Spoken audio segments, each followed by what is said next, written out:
I'd like to call the select board meeting of Monday, June 16th, 2025 to order. Additions or deletions to the agenda? I have two. One is to add 11J, approved neighborhood connections facilities use request, and 11K, approved certificate of substantial completion for town office renovation. Anyone care to make those motions? I move to add 11J and 11K, is that right? 11J and 11K. Yep. And it should be on the suggested motions. Yes, and it's on this list, yes. To approve neighborhood connections facility use request, and second, to approve certificate of substantial completion for the town office project and authorize town administrator to sign off. Second. All those in favor? Aye. So that's J and K? Yeah.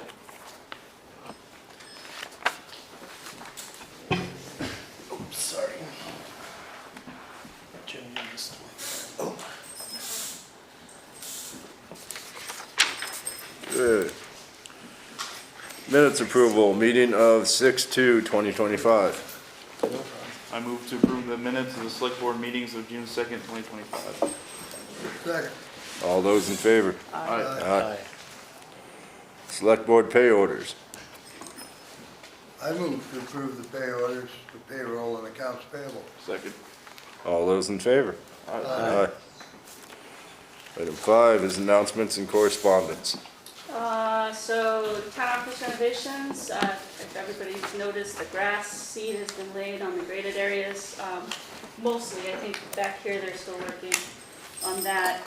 And you probably also noticed that the paving of Old School Street has been ongoing for the past week, but is mostly completed. They're gonna put a top coat on the driveway, on the parking lot tomorrow, and we're been told to stay off of that until they're done, or until they tell us not to. Yeah, We had, it has to cure, I think. yeah. So once they lay it tomorrow, yeah, like Thursday. I think they were hoping to put lines striping on there too, so I think they They're wanted planning to on stay doing that Wednesday, but I guess that all depends if they do the top coat tomorrow with the Right, rain. 'cause it might rain. Yes. So if you see that the parking lot is closed, we've been parking down here, trudging up the hill, but we'll be open. And the front door is scheduled to be replaced on 6/21. It's been a long process with that door. It's been on back order for most of the project. We've been told it's shipped. So I think we got an email today saying they got it. Okay, so have it now. Nice. So, and then the RFPs for the winter sand and the road salt went out last week. The bid documents for that can be viewed on the town website and are due on July 3rd, no later than 2 p.m. I did not get any bidders for the salt shed project, so can try again. I put it in the See what paper, I happens. put it on front porch forum, I put it on the website. I'm not sure. Looking for some work, Brad? 2028? I'll be on vacation the week of July 14th, and I just wanted to say that Shane's last day, our next meeting isn't for 3 weeks, so Shane's last day as the assistant town administrator and the project coordinator is June 30th, and I just wanted to personally thank him for agreeing to stay on as I've settled into this role and for taking the lead on all of our many complicated projects. And also, congratulations on your retirement, and don't be a stranger. Correspondence included in the board's meeting packet is as follows. There's an extension request for the structures grant for the Spring Hill Culvert project. There's a resignation letter from Esther Fishman as recycling coordinator effective August 30th, and a job opening announcement for the position of part-time recycling coordinator, which was also posted to our website, the Vermont Journal, Front Porch Forum, and the VLCP Classified. So if you're looking for that work, that's available. Letter in support of the STR ordinance amendments from the Housing Commission is in the packet. That's Thank it. you. Anything from the town office? No, Okay. slowly unpacking, getting there. If you have any issues getting to us, give us a call and try to service you that way. I know that accessibility at the moment is a little difficult. Paving and doors and all the things. Alright, moving on to item 6, visitors and concerned citizens. 6A, Jessica Satara, short-term rental ordinance concerns. Hello. I know you guys have talked about this. I have not been here, I've been traveling back and forth. So I did not have an opportunity to follow the meetings until I got back. We did file a petition with the town to have the amended changes basically thrown out. And we don't disagree with all of them. I personally disagree with 2 of them, because I think that they're going to have a negative economic impact to this town. And I keep hearing people's reasonings, and I've read all the minutes, and I've read what you guys put out from last week's meeting. And I keep hearing things like, we don't want out-of-staters buying up all the houses. We don't want this, we don't want that. I have asked for the research that was done by the short-term rental committee, and I actually can't substantiate the 2 points that I don't agree with. The 50 nights per new registered short-term rental owner, that will slowly start to affect our town by removing lodging nights. We have 42 hotel rooms in this town, and they are all an economic choice of lodging. And I think that it's going to have a negative long-term effect, because there have been studies done by the state of Vermont. They hired a company to do a tourism study in 2023. Tourism brings $4 billion into this state annually, and this trickles down into our town in Wyndham County in the millions. And we can't ignore that part of it, because I get it, I get the housing crisis. I do real estate every single day. I talk to people who can't find houses, who can't afford houses, who are looking for rentals. This is what I do for work. But limiting tourism into this town by removing lodging nights is going to have an impact on our local businesses. I've talked to a lot of the local businesses. I've talked to Max, I've talked to Judy, I've talked to Jeff. We need people coming into Londonderry. And I was given the research by the short-term rental committee, and he was so nice to put that together for me. And we're looking at towns that are not comparable to ours. I get that it's important to see what other towns are doing in other areas, but they are not Londonderry, Vermont. There is a balance between business owners being able to make money when 50% of their business is out-of-staters coming here to visit. They need a place to stay. And those businesses provide work. It affects the real estate market. Wages affects that. There's a bigger picture other than going into a panic mode because we don't want to turn into Ludlow. We are not turning into Ludlow. And I can tell you that in 2023, there were 491 homestead properties in this town, and in 2024, there were 517. That doesn't tell me that we're in a panic mode, that out-of-staters are buying all the houses. I don't know the numbers for 2025 because Jeremiah didn't have them. And I'm also here to share with you that the real estate market, the prices are coming down by, let's say, 3% from 2023 to 24. And this year, we're on record for the real estate prices to drop 26.92%, which is good news for people. Locals still can't afford it. Median household income, $75,000 in the state of Vermont. They still can't afford that price. We can't control supply and demand, but we also can't make decisions for our town that are going to affect our businesses. And I just don't see the data that substantiates 50 lodging nights for a short-term rental. You're going to lose 10 of those houses sell in the next 2 years. You're going to lose over 3,000 lodging rooms. And all we have are 42 hotel rooms. And then you're not going to let these people rent for a year. I can't understand where this is coming from. I can tell you where it's coming from. Well, tell me. It's coming from investors buying up property solely for short-term rentals and never even setting foot in this town. How many houses are like that, do you know? I don't know Because off the top of my I probably have a better head. idea than you do, because we also have investors that offset their costs and they wanna have their kids come skiing here. Yeah. And they wanna raise their family here, and it makes it affordable for them. 50 to own a nights, home. 50 nights is every weekend during the winter, plus 14 days. That's only 14% of the calendar year. Yeah. So. Those are the this busy town- times of year. But you, No, actually, sometimes you the can't, rentals are you better. can't tell somebody how many nights and what their price should be and what works for them. Everybody, We can't tell them the That's the price, right. no. We can tell them how many nights they can rent, yes. well, yeah, you can, but it's a mistake, because on the ladder, it's going to affect our tourism, which is going to affect this town on a long-term basis, and it was not considered. This report was done by the state of Vermont. It is an economic impact report on tourism in 2023. This was not given to me as something that was looked at when the short-term rental committee got together.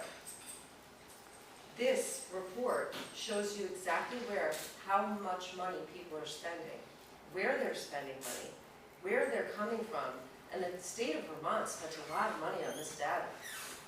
And this was not considered. I really feel like we're in panic mode. I think since COVID, we freaked out.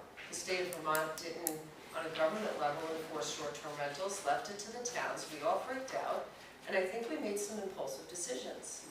And in order to get rid of those two line items, we have to basically petition the entire changes. A lot of those other changes make sense. I couldn't wait for you to pass a short-term rental ordinance, because selling real estate was a nightmare, because we never knew what was. I was like, please, let's just pass something so we have it. We've only given it 6 months. Yes, we met a year ago, but we're only looking at data from 6 months because not everybody was registered. The short-term rental business is down. I have numbers on that too. People aren't renting as much. The economy is scaring people. So in an economy where people are frightened, we're going to also limit tourism on top of that. It's not a smart move. So, and there's no data showing that we're in panic mode. There were 42 single-family homes sold in Londonderry last year. 21 of them were sold to out-of-staters. 21 of them were sold to Vermont residents. It was 50-50. There is no data supporting this. And I just, How many of One. those total 42 went to short-term housing? I don't know, because I actually would have to call every single realtor, and I haven't gotten a hold of everybody, but I am looking into that. And not one person in this town, I have called the town office, I've asked the select board, I asked Andy, I asked Jeremiah, nobody knows how many long-term rentals are in this town. How do we make decisions like this when we can't even give out all the information you need to make? We have 99 short-term rentals. That is 6.4% of the town property. Not 10, not 20, not 50, not 40. I think the census has data on how many long-term rentals there are. I can look. I couldn't find it. If you could, that would be great. And there could be some stuff in the housing study as well. There wasn't I'd have to anything look in there. back at it. But investor properties where they buy the property solely for STRs, those are the problem STRs. Those are How the many ones are we there? get calls How for. many are there? Those are the ones who get fined. Those are the ones with the party houses, because they don't care. How many They are only there? bought that house for revenue. How many are there? How many are there? I don't know off the top of my head. You only got- Andy, how many do we think are just short-term rentals with no one even stays in them? Wait, sorry, what's the question? Unhosted, you mean? Unhosted rentals that no one comes up and actually uses themselves. Oh, it's hard to get information on how many nights an owner uses it for personal use. Yep. That's not a statistic I have. The split of hosted to unhosted is about 80-20. So they're mostly unhosted. But the definition of unhosted is somebody not living on the property. So it Someone doesn't, using Airbnb like it was not supposed to be. I mean, it's a supplemental income, not. no, I'm sorry. Director, What I'm saying responses. is, a Okay, hosted please. property is somebody that lives on the Direct property. responses up to the chair. Unhosted property doesn't mean that people aren't bringing their kids up on the weekend and offsetting their costs when they go to the Cape. Like, it's not black and white. It's, maybe that's a question you should ask on the new registration. How many nights a year do you use your home for personal use versus short-term rental? And that's a question you should ask so people could, we really have good data to make these decisions. I mean, we can have, I could probably tell you 5 houses I've sold in the last year that people were like, well, it would be nice to know if we could rent it, just in case, you know, job changes, whatever, because they want to come here, they want to be here, they love coming here, and they want a second home. Maybe that's what we capture, and then down the road, when we're like, oh, wow, you know, we have only 250 homestead properties left, and then we can raise the flag and, you know, be like, all right, we don't want you here. But there's no supportive data. You can't answer any of these questions. So you're saying wait till there is a true No, I'm massive saying problem look at the and trending. then do something? No, I'm saying look at the That's what you trending. just It's said. trending down. You just said wait till there's only 250 or so I was homesteads. just using that as an example. So you're saying wait till there truly needs to be a panic. No, I'm not saying that, as I will say again. I'm not saying that. I'm saying watch the trending, because right now, the homesteaders up from 23 to 24 don't have the 25 data. The real estate prices are coming down, and we know that it went 50-50 last year in single-family home sales. I know people, one's in this room right now, who lost their house because it was sold and it became a short-term rental. I know multiple people, and I've heard multiple others How complain many? about this. How many?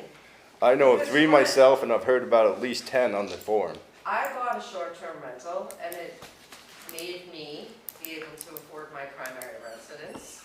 I bought land that I have a recreation league that 600 people come from, Massachusetts, New York, Connecticut, Vermont, all over the place to come play at my field. I've been able to afford that because I'm a local person who was able to buy a house that was for the second time going into foreclosure. I mean, there's stories on both sides. I'm just asking you which outweighs the other. How many problem houses are there? How many versus 99 houses? If you're going to tell me there's 5 written complaints and 9 verbal complaints about short-term rentals, I do feel bad. Like if there's somebody that's being affected by it because their neighbor's that, I get that. But look at the bigger picture. Look at the good that it does bring money into our town. It does support our businesses. That's all I'm asking. Because I've heard nothing, and we have a short-term rental committee Yep. that every single person is publicly, and I've talked to an attorney several times, you are allowed to stack a committee to sway it in the decision that you guys feel is the best. But I do have to tell you, there was somebody on the committee that was in an active lawsuit with their neighbor that should have never driven the content in those meetings. Well, if you were at those meetings, guess what? He didn't drive much of the I was content. taking care of somebody who was sick, so I could not be there. Yeah. But I'm here now. Patty I had know. a question. Yep. Well, Andy And had so his did- hand up first. Yeah, and so did Then Jim. Patty. Oh, actually, we moved on. I was just running through in my head, the number of rentals that have, say, more than half of the nights of the year rented out for SDRs. And it's, I mean, ballpark, I'd say that's about a quarter of them. Not a majority, but just to balance, you know, what I don't have data on, because no one needs to report this, is when it's not being rented, are you there with your family? You know, anecdotally, lots of people, especially at Magic, talk about, you know, trying to get here more often, but what they end up doing is renting it vastly more than they visit. But again, since nobody reports, that's just not part of the ordinance to report personal, family, or, you know, like people share the house with loved ones and extended family. None of that is, there's no way to gather the data on that. So I would say it's roughly a quarter that are in the, like, more than half of the nights of the year. Patty? The Housing Commission did submit a statement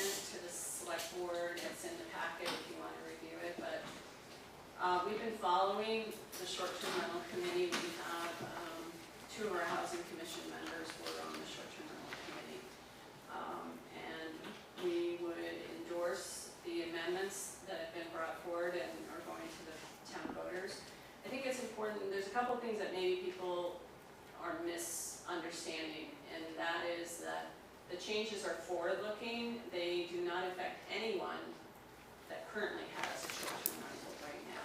So all of the current short-term rentals are grandfathered in. The 7% of housing stock is a concern of ours, or 6.5% of housing stock. Londonderry is a hub town for the mountain town communities. A lot of our workers want to live here and work here. Many of them can't. I recognize that we're not talking about some houses that are not going to be suitable for first-time buyers, but I've seen two just in the South Dairy that have converted to full-time Airbnbs that used to be personal residence for workers in this town. And I think what the ordinance changes don't solve the problem of losing our housing stock. We're not going to be building our way out of this housing crisis. That's important. So it's really important from our housing committee standpoint to also preserve what housing stock we do have. And what it does do is it slows the speculation of real estate and the buying of property without some thought, and it puts a little bit of brakes on things. So ultimately, we support figuring out a threshold of how many Airbnbs do we want in our town as a percentage of the housing stock. We've done benchmarking across a number of other towns, and yeah, we're a resort town. I mean, we can compare ourselves to Truckee, California. We can compare ourselves to Breckenridge, Colorado. We can compare ourselves to other working towns within resort cities. And the thresholds that we see are anywhere between 5 and 15%. So do we want to put a cap on that? That would be, ultimately what this could come to. Honestly, I think that probably would have been a better decision. I think that, one, telling somebody who has a legal registered business how much profit they can make, and then, you're asking us to be in fire compliance. And I am grandfathered. I appreciate this. We're not asking you, that's a requirement by state Right. law. Yes, and we're doing that. We're registering with the state, we're registering with the town. And personally, saying you could make, or for example, I know somebody who had a conversation with one of the short-term rental committee members saying like, you're cutting into these people's profit, and I go, that's not, they don't need to make more than that.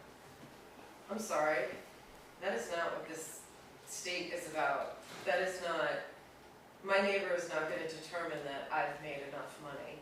It's not okay. It's, we'll do the right thing, but it's kind of hard to be like, we're going to cap you out. Because you know what? Things are getting more expensive. Rentals are going down. If you look at the data from the short-term rental,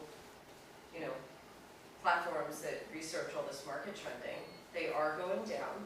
It's starting to correct itself. The real estate market is starting to correct itself. It'll The take a short-term rental decade. market is.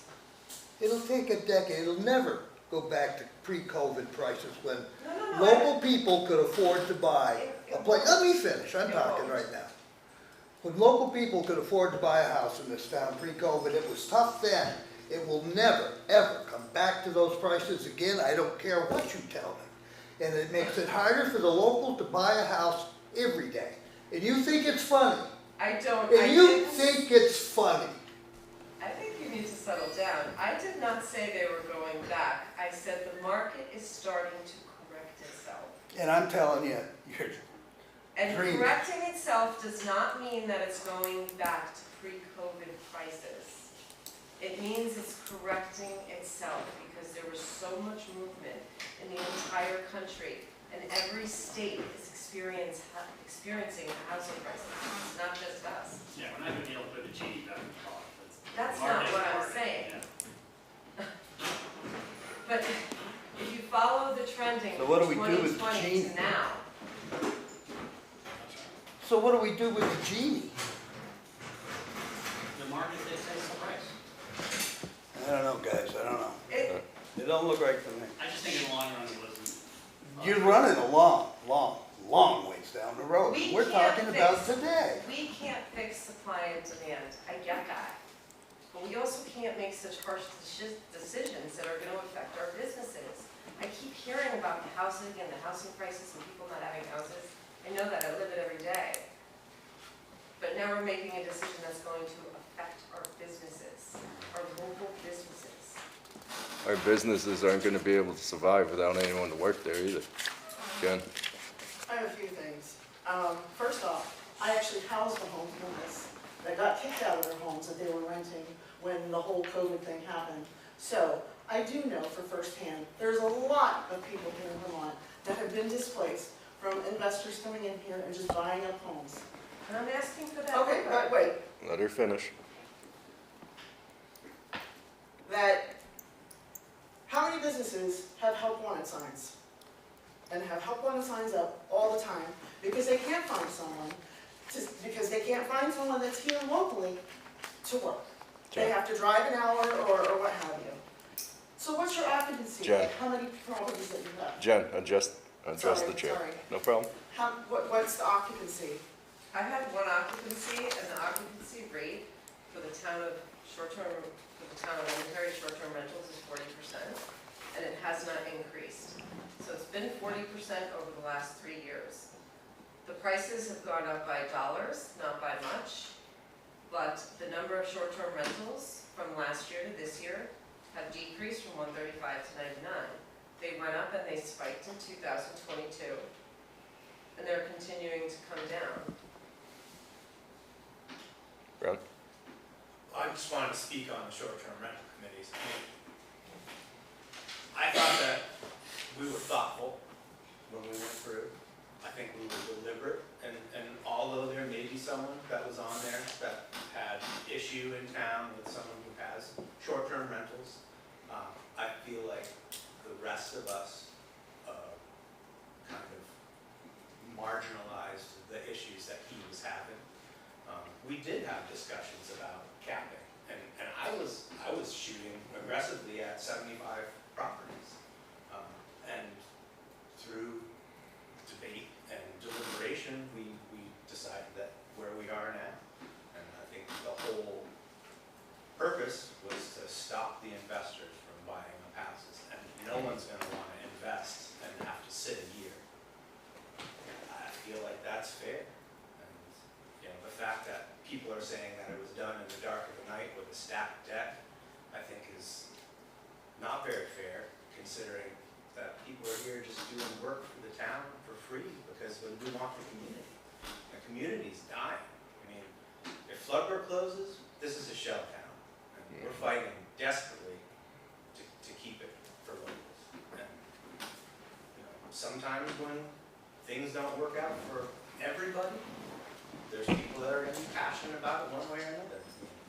I work in construction. Things are good. Do I work for second homeowners that do short-term rentals? I don't. Just out of, you know, how I feel about it.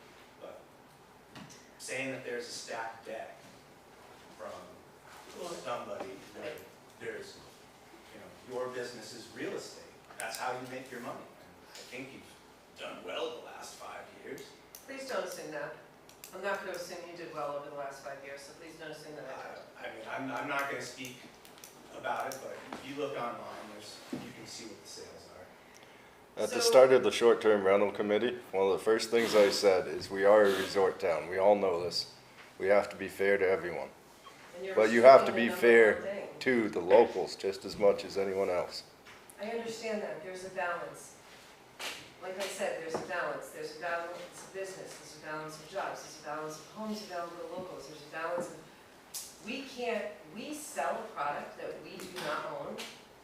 I have had people say to me, do not sell that house to an out-of-stater to rent it. I don't have that decision. I represent a homeowner, and they're gonna take whatever offer they choose. They have the right to do that. So when I say there's a balance, it does factor into school. Tourism brings money into this town. I'm just asking that we don't restrict it. With these 2 bullet points, it's extremely restricting. And if you wanna, 75 houses, we don't even know how many long-term rentals we have, and we're just throwing a number out there. 75 sounds good. I would love to see the short-term rentals committee substantiate where the numbers are coming from. I have a right to ask these questions, because I do love this town. I own a short-term rental. I live in this town. I raised my kids in this town. My kids still live here. I'm an avid magic skier. The last thing I want to see is that mountain closed and they don't have any lodging. Okemo, Stratton, all the big resorts, two of their biggest revenue producing departments, lodging and food and beverage. Magic doesn't have lodging. We have 42 hotel rooms. I am just asking you to consider that. Well, you've done a petition, Yep. so your questions will be answered through that vote by the town people. Okay, so Patty? Just another clarification, the ordinance changes don't prohibit seasonal rentals, or it just prevents pretty much what I would refer to as full-time. Yeah, if you're at more than 30 days, you're not a short-term rental. the problem with the seasonal rentals are the Epic and the Icon passes, because people have access to multiple resorts. Last year, an eighth of the seasonal rentals rented, because people wanted to go to different resorts. They weren't committing to one mountain. If you ask any real estate office, their seasonal rentals were down. And that's another real estate fact, because people aren't renting for long terms because they have the, they have the Epic Pass. They can go to Sugar Bush or Okemo, Mount Snow. They don't want to be in one house all season. Well, speaking as someone whose parents used to own the Londonderry Inn, we used to have hotels in this town. Guess what? I know. Stratton killed that. By building all that stuff at Stratton, they killed the industry in this town. It's simple.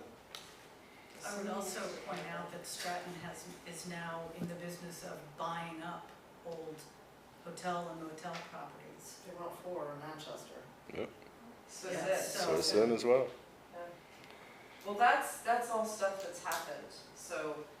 Well, like I we said, can't your change questions, that, But we your, can move forward. what you want is gonna be decided at this special town meeting, so there's nothing more to talk about, I don't Can I ask a believe. question about the town meeting? Is this something that there's? You can ask a discussion? question about the town meeting when we get to that article, when we get that item on the agenda.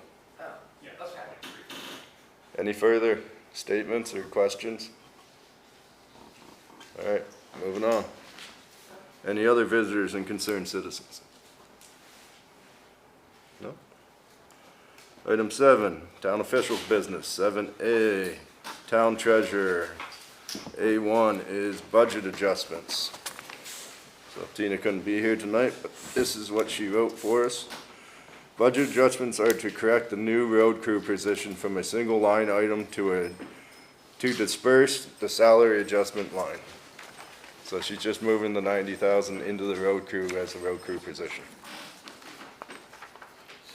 Do you vote? No, No. it's just. Just to clarify. Everybody good with that? Yep. 7B, short-term rental administrator. B1, adoption of fee schedule. So, last time when we voted on it, we just voted on the ordinance and we realized we didn't vote on the actual fee schedule. Tom, did we not do B1? This is B1, adoption of fee So schedule. you don't have the actual agenda, it's different than the motion. Got it, There's got it. a We have a line little missing. differences. Sorry. Yeah. B1 is There we go. adoption of fee Yep, schedules first. Unless there's any questions, I'd take a motion on that. I move to approve and sign the warning for the special. No, sorry, you're gonna have to go on to the next one. Sorry, they're backwards. Go to C, There's a copy and paste. the one error. just below. I move to approve the 2025-2026 short-term rental fee, yeah, that's the one, schedule as presented to take effect immediately. Second. All those in favor? Aye. Alright, moving on to 7C, Town Clerk, C1. Review and approve special town meeting warning for short-term rental ordinance amendment. What page is that on? 19. 19, thank you. So, this is drawn up with the help of Bob Fisher. Yep, Bob looked at it. Okay, so the petition article is Article 2, which is shall the town of Londonderry vote to disapprove the amendments. I should say that Bob changed the language a little bit to comply with the law on repealing amendments, but it's essentially the same. Shall the town of Londonderry vote to disapprove the amendments adopted by the select board on April 21, 2025 to the town of Londonderry ordinance to regulate the operation of short-term rentals. And Article 1, because we're having a special town meeting, we need to elect our appointed lister, who was appointed, I think, on May 5th, to the position. And she will have that position until town meeting when she will be elected again, assuming she runs. So we have 2 articles on this warning, and the date that was proposed was Saturday, July 19th, 2025 at 9:30 a.m. at the town hall. I believe that was 34 days from, It was 34, Today. 35, yeah, something like that. so it's right in the, it's right within the 30 to 40 It needs days. to be warned for 30 and not more than 40, yeah. And just for clarification, along with Article 2, I'm assuming there's a time allotment for discussion? It would probably be standard town meeting, which is a 3-minute. In the past, we've done that, the moderator has each person has 3 minutes. Until everyone has talked, and then you can go back through the list of people to speak. Will we have our moderator there? We do not have our second moderator, we don't have Doug available, but Peter has offered to step in and moderate that for us as well. And just to be clear, until that vote happens, we are operating with the original short-term rental ordinance. And no matter what happens, that original short-term rental ordinance will stay in place. Right. We are only debating the amendments that were made to it this year. But that short-term rental ordinance, as is there to stay. So we're still taking registration, we're operating off of that original ordinance at this point. Anything else you want to add to that, Andy? No, I think you covered it. Yeah, the fee structure is changed going into next year, but just to clarify, we are still in the first year of registrations, and I had someone register theirs after an inspection today. So there remain, a little more than 2 weeks in which people can register for the first time with the existing conditions. That's important to still allow, because that's the ordinance that you all are running, or that prevails right now. So. Thank you. Patty?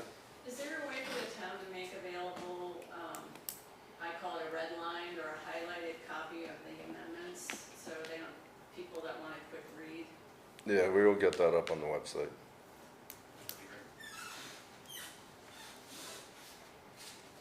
Further discussion? Oh, can I add just a word on that point? Yep. That document appears in minutes from the short-term working group. So I don't have the dates. Yeah, we should just put it as a standalone item on the website though. But yeah, you could find it in the last 2 or 3 meetings before the April 21st select board. That very thing with the highlights, but we can make a change. Further discussion? Anyone care to make a motion then? I'm happy to do it. I move to approve and sign the warning for the special town meeting for the short-term rental ordinance amendments, and to elect a lister scheduled for July 19, 2025 at 9:30 a.m. at the Londonderry Town Hall. You know what, I don't think it's in there. I'll print it out right now. Oh, it's not in there. Sorry. No problem. I knew there was something else I was supposed to print out. All those in favor? Aye.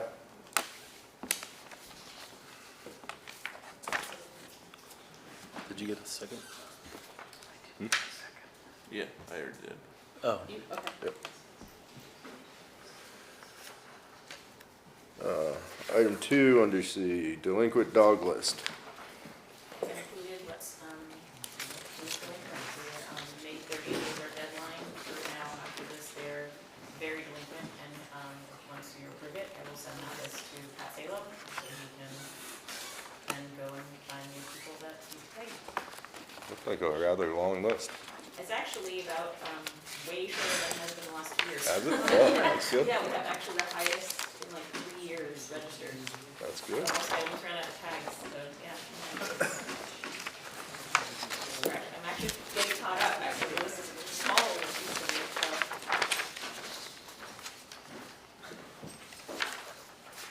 There are maybe like 5 on there that have paid, but haven't either supply rabies certificates or things like that, that I have contacted multiple times, so. They're half Pending. registered, but again, that can clear that up with them. Anyone care to make a motion to approve that list? Or accept it? Yeah, accept it. Accept it. I make a motion to accept the delinquent dog license list. Second. All those in favor? Aye. Aye. 7D, zoning administrator. D1 is consider permitting fees. We have very reasonable, permitting fees. $1 million house in Londonderry is $90 and then Peru would be $1,000. But we don't have any fees for permit extensions or amendments. So maybe you want to consider a $25 fee for permit, amendments or extensions, and it does cost the town, because they have to be recorded, it does cost the town $15, or we're required to charge at least $15, but I haven't been doing it. 1.5 or 5.0? 1.5 for recording a permit extension, but we have never had any set fee for permit extensions or amendments. How much time does it take you to do it? It takes 20 minutes, and then the clerk has to record. So half an hour, Per page, sure, yeah. So if it's a 1-page, I mean, most of them are 1-page, yeah, permits are 1-page, so yes, which is 1-page recording. Probably about Whatever 30. you think is correct and adequate. I think it seems fair to charge a fee. Yeah. 25 sounds correct. Anyone care to make that motion? We gotta come up with that one off the top of our head. I move to assess a $25 fee to permit extension Or amendment. permit extension and amendment. Second. All those in favor? Aye. Aye. D2, consider properties with second driveways. Both our current bylaws and the future bylaws have require a DRB hearing to have a second driveway. And I've done some research, and that's fairly unusual, and according to Vermont League of Cities and Towns, it may not even be legal with statute. Is there any reason to keep doing DRB hearings for a second driveway? VLCT saying it's not legal according to They're saying statute. it's quasi-legal, it would have to be a different kind of hearing to do it, and Yeah. it seems like a pain in the neck, and I don't know what the benefit is. And I asked the listserv, and not many towns on listserv said they had hearings for a second driveway. So I would leave it up to the select board. That seems fair. Wouldn't that have to be an amendment to the current zoning bylaw? Yeah, what I would do is in the next bylaws, we would strike that. We would keep it until then. We have 2 coming. We got one this week and one next month. I mean, okay. Seems kinda easy to me if VLCT says it's not really, we're not really doing it right, then I don't think there's necessary. Yeah. I think in most cases where it's come to us, it doesn't seem super complicated either. I'm not sure why it was originally implemented, if there was something sticky that started it, but I don't know. Most of them are not usually that complicated. Any other opinions from the board? I'm fine with it. You got a comment here? I have a question. Would they also have to, would the second driveway go, would it still have to meet the requirements of X number of feet from the boundaries? No, there's no setback There's no requirements setback for that? in Londonderry. There are in some towns. It would be a regular road access permit application. Yeah. That would be the only difference. Thank you. Yeah, I'd say go ahead with that. Okay. And the third thing, you want to Just a moment. say what number it is? D3, consider memorandum of understanding for scanner rental. Um, Is that in here? Yeah, I brought up the subject of renting the large format scanner out to other towns. And I didn't know how far that had progressed. I researched I put something out to Unionet, I researched other towns. Seems like nobody has a similar memorandum, which is a little surprising to me. So I thought I'd start fresh, and I think I got maybe a paragraph into it before I got other things. You had indicated you didn't need it right away, so No, it's I not. then put it down. I think we wanted some clarification on what the fee structure would be, and I thought Tina said she was, We kind of talked about it, and I think it depended on, like, volume, or volume, and then also living with some of the adjacent towns are only open a limited window, so like, we didn't want to leave it someplace that we didn't have access to it for 2 weeks or something, if they needed that many, 2 days, if they're only open 1 day a week. Yeah. Then we're out of it for that long.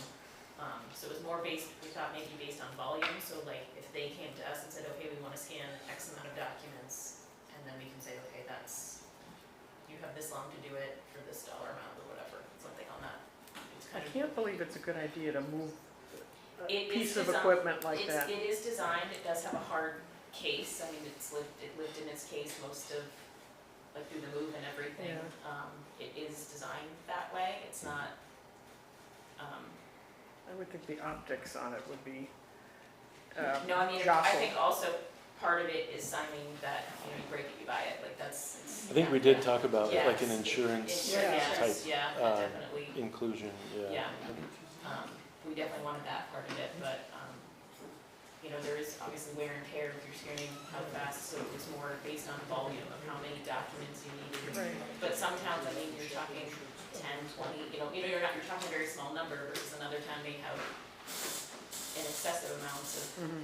so I think it was more of open communication to set that fee structure based on need for what their expectations of use. Would there be an agreement that could be found maybe with like town road crews or, that like was the a closest I wood got. chipper or, Yeah, another shared piece of equipment, equipment? There was, it wasn't even that though, it was sharing services. So, this town will share their grading, their grader, but they don't give it to the other town to grade, the town actually grades the road. Does the The other road, town right, grades the other right. town's road. I don't know if we had anything written up, but at one point, was it Wyndham was asking to borrow or rent the roadside mower? Yeah, And I don't know if there was ever anything written up for that or not. Was You that might, during I think we Shane's time? Yeah. agreed to, we said no Okay. before we yeah, got. we that said far. no, but I forget, I think they sent us something though. I asked Shane about this and he didn't seem to Okay. have much input. I couldn't remember if they had something written up or not that they sent us, It's but possible They didn't made write a anything loose about offering, it. I don't know if Yeah. there was a document Yeah. shared, but I talked with Court just trying to Scott think of about something that might Yeah. be out Yeah, there. yeah. But Is there a time frame?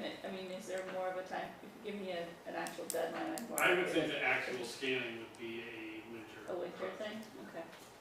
Fair. Alright, well, it's on my to-do list, it's just not, it's Yeah, high no, up. I understand. Yeah, I guess it's Sometimes things die, that's why. No, Yeah. it's still there, it's always good to keep bringing it up. Yeah. Of what the need is, I I guess, can count, yeah. Yeah, and We were just- gonna start in Langrove, which is probably, right, smaller, yeah, so that way you could. that would be a good trial. Yeah, and base, I guess, fee structure on how many document, I don't know if we do it by document or day or but an idea of how long things could be opinion and say, yes, we should try to base a fee structure, that made sense.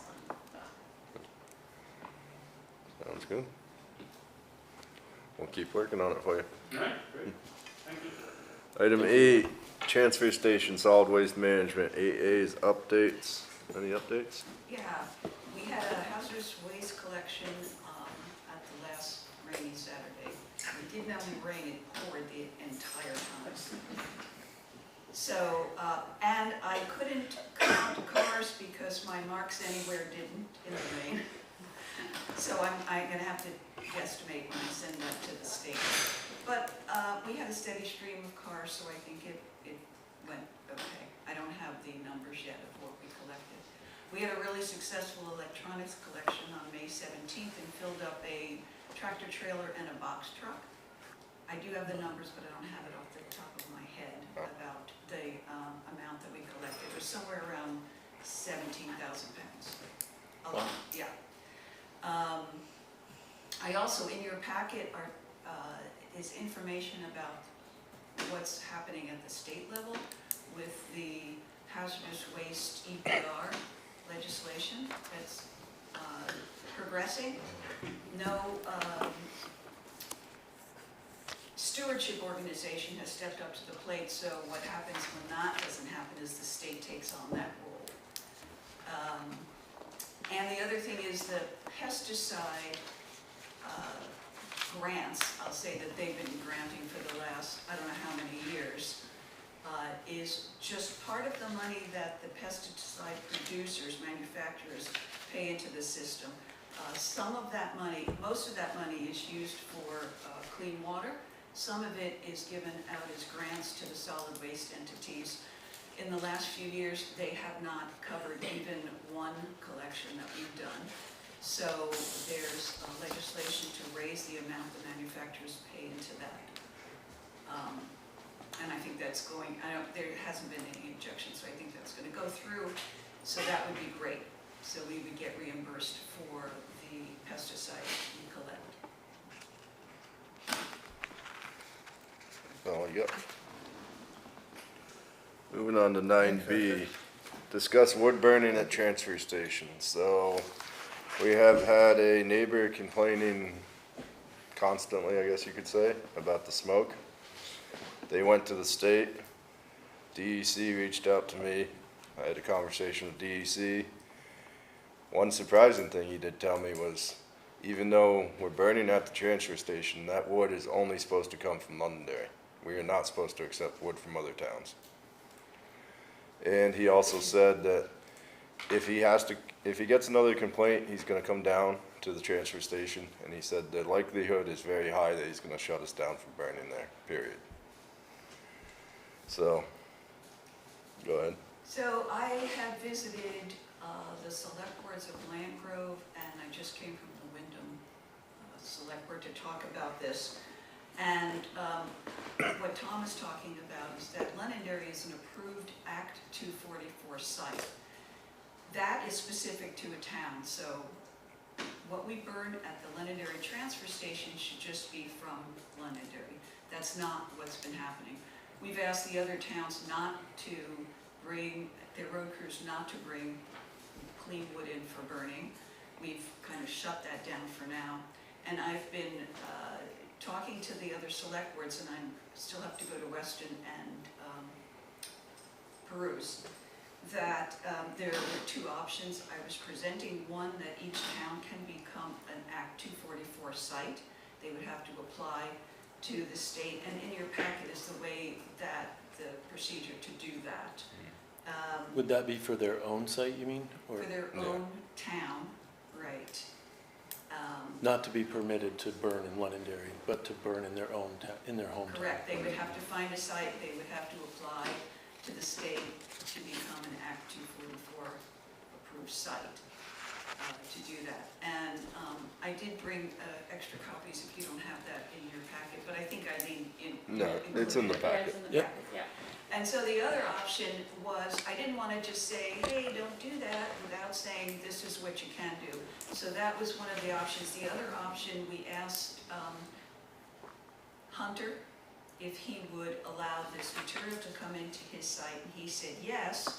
So we asked him to produce a pay schedule, which is also in your packet, which is really expensive.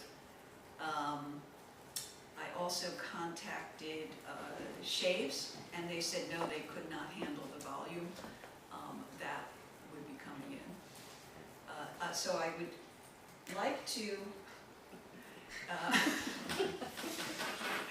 I would like to offer more options, but at the moment, I don't have anything else to offer. I mean, it's hard to say no, you know, and then just figure it out for yourself.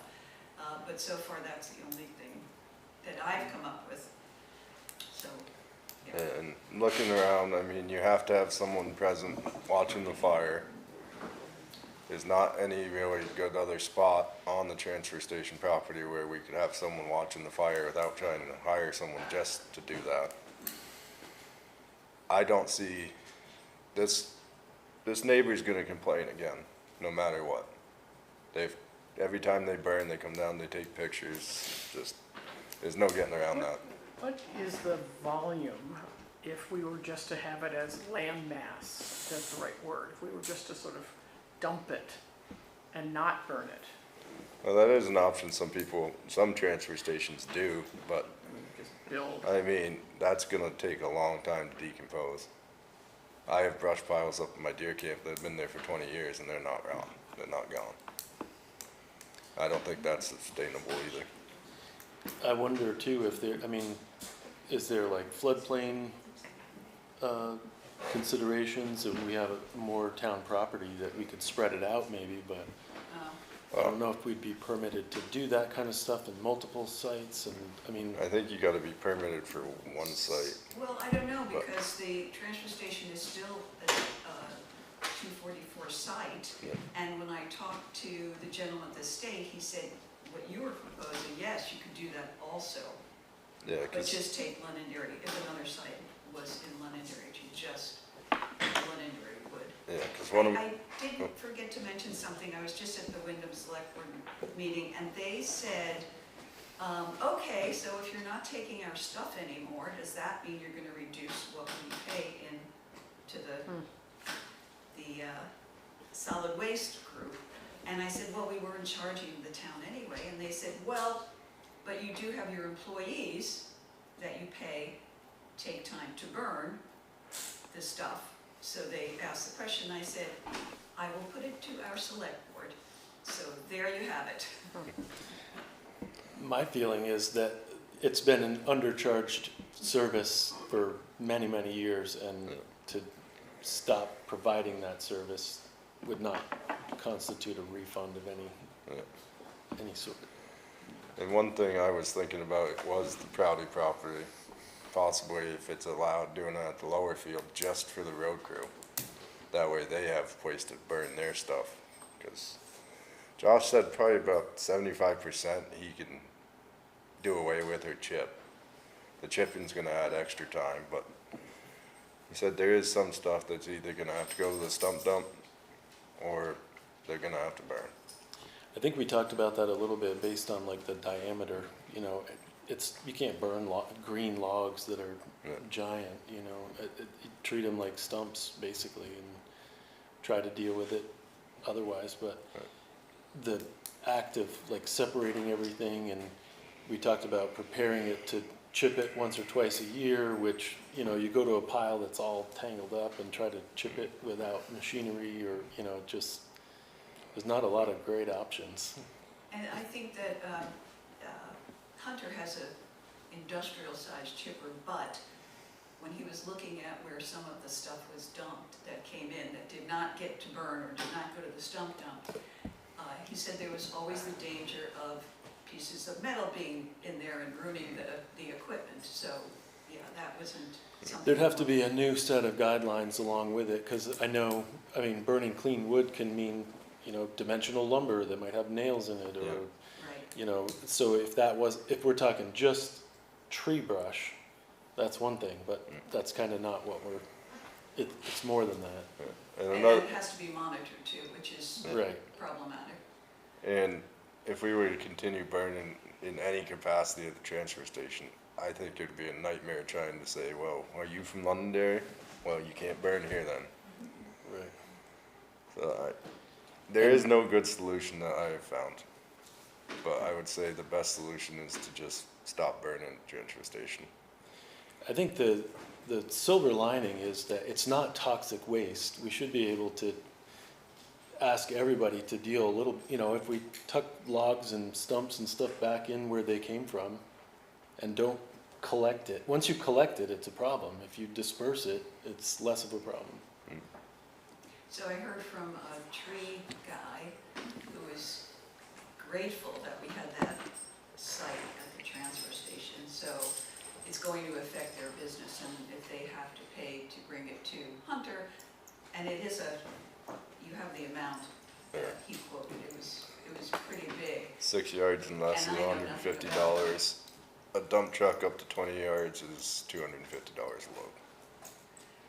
Well, and I think it's an adaptation for all businesses they're gonna have to pass that fee along, and when somebody goes to hire somebody to clean up a tree and the price is higher, they might be like, well, maybe I could stand to have some of it scattered around my own property, Or burn it on your own property. if it's basically free to get rid of it, everybody's getting rid of it. Yeah. So it might just be a concerted effort that everyone has to take on a little bit of. The only two things I can think is we stop burning at the transfer station and we do a permit for the Proudy land if possible, and that way the road crew has a place if they have to burn, they can burn there. And then I can complain. I can too. You're not gonna negatively affect the village wastewater drip field over there, would you, at Proudy? It You're would on be the on south the lower side. field. Yeah, it'd be down the lower section if we were gonna burn somewhere, probably. But that's the only options I see that we have, unfortunately. I've tried to find other ones and I can't, and we actually did go on the listserv, and most towns don't burn anymore. They chip it, they let it rot, or they just don't take it. Yeah, I think environmentally, it's not such a hot idea. Yeah, it's probably not long before the state says you can't do it too. Do it anyway. I think it's been probably coming, shutting it down has been coming for a long time. I'm surprised that we're even allowed to burn at all, even with the Act 244 sites. Yeah, Hunter said in New Hampshire you can't burn anything. Yeah. So I'd entertain a motion to stop burning at the transfer station, and we can look at other options for the road crew. Moved. So moved and seconded? Rather than reiterate it, yes. All those in favor? Aye. It's unfortunate, but it's what's coming, what we gotta do. I will let Keith know tomorrow. Alright, item 9, roads and bridges, 9A is updates. I don't have any updates that I've heard from Josh, do you? Nothing specific. We may have another project to put out to bid. I've been speaking with one contractor trying to get a rough estimate for some work on Boynton Road. We budgeted some money to remove some trees, which is one budget item, and then some ditching, which would be contracted services. I was originally thinking that the overall project might require it to go out to bid, but if it's actually two separate projects, like removing the trees and then the contracted services, they might be small enough to just hire somebody, which I'm trying to get an idea what somebody thinks one part of it would cost, so that I can make that determination. But, Sounds good. that's about the All only right. thing. Alright. Let me know when you could. An idea what it costs, yeah. Yeah. Alright, moving on to 9B then, accept edgeline painting bid. Yeah, so we got, this was a bid that Shane put out last year and didn't get anything because of, I think, because of the timing of the year. How much was the grant It for? was for 35,000. 30,000. This was really inexpensive compared to what I was expecting. So, We could try to put another bid out for other roads, I well, guess. so, last year when Shane, didn't get a bid, he asked, I can't remember his name, but his contact at, V-Trans, that whether you could switch it out for something else that was grant eligible. At the time, he said no. I don't know if we could add more roads. We might be able to, but, I mean, I could ask, but. I don't even know if we have more roads to add, really, off the top of my head. Not Yeah, really, I- I mean, I think it's kind of our class two roads. I've asked Josh about it, and he said a lot of the roads are just too narrow for Yeah. that. He was thinking maybe center line striping, but that's not part of it, that wasn't part of the grant. That's what the state does anyway. Well, class 3 roads, I guess. they Class don't. 3, they don't. They Okay. class 2, but not class 3. Yeah. So anyway, we got one bid, from Green Mountain Line Striping LLC for $7,698.24. Nice. Have we used them before? No, I don't think so. I I'm don't not sure we've think ever- we've ever done anything We've like always this. taken this, the state pays to paint the center lines, so Yeah. this was the fog lines Yep. for, Thompsonburg, Middletown, and Mangrove. This is the white on the side. white Yeah, lines on the yeah, side, so yeah. that's not something that the state necessarily provides, so when we got the grant, the idea was to, it started with conversation about safety on Thompsonburg Road, because it was like a traffic calming effort. But then we got all kinds of money to do it, and it was like, Yeah. yeah, we should do our other class two roads. Yeah. Well, it's a grant, you might as well accept it. Anyone care to make a I motion? would agree with that.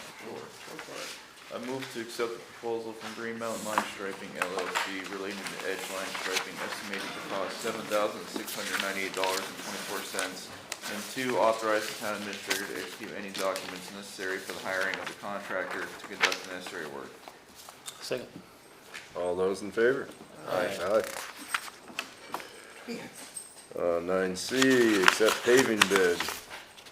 Right, so the paving bids were, the deadline was at 2 PM today, so I didn't put it as an electronic copy in your packet, but it should be an addendum with the suggested motions, hopefully. You got that? Yes. Okay. So Ever put together the bid tabulation. I don't have it in front of me, but Basin Brothers was the low bidder. I can tell the prices. Okay. Basin Brothers, this is for Winall Hollow and Langrove combined. $682,172. Fuller Sand and Gravel was $689,512. And Sunapee Paving was $712,000, $312.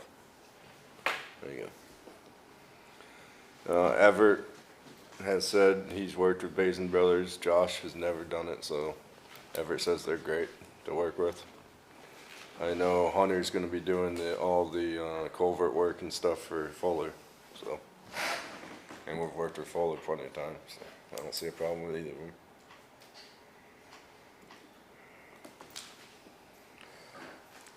Yeah, we have definitely had good luck with Fuller before. I don't recall using Basin Brothers, but they are the low bidder and it's a comparable price. You've been around a long time. Yeah. Yep. And did And they you can see determine what- if they had in-house? In-house excavating, yes. Yep, yep. That's what Basin Brothers will do. And you got what Everett said in the front. Everett's worked with many people over his years, so I trust Yeah. him. I mean, it's, what, $7,000? Yeah. $7,400, $7,500 I know Josh was originally going towards Fuller Sand and Gravel because giving Hunter some work, and we've always done great business with Fuller, but once he saw what Everett wrote, he said he's fine with either.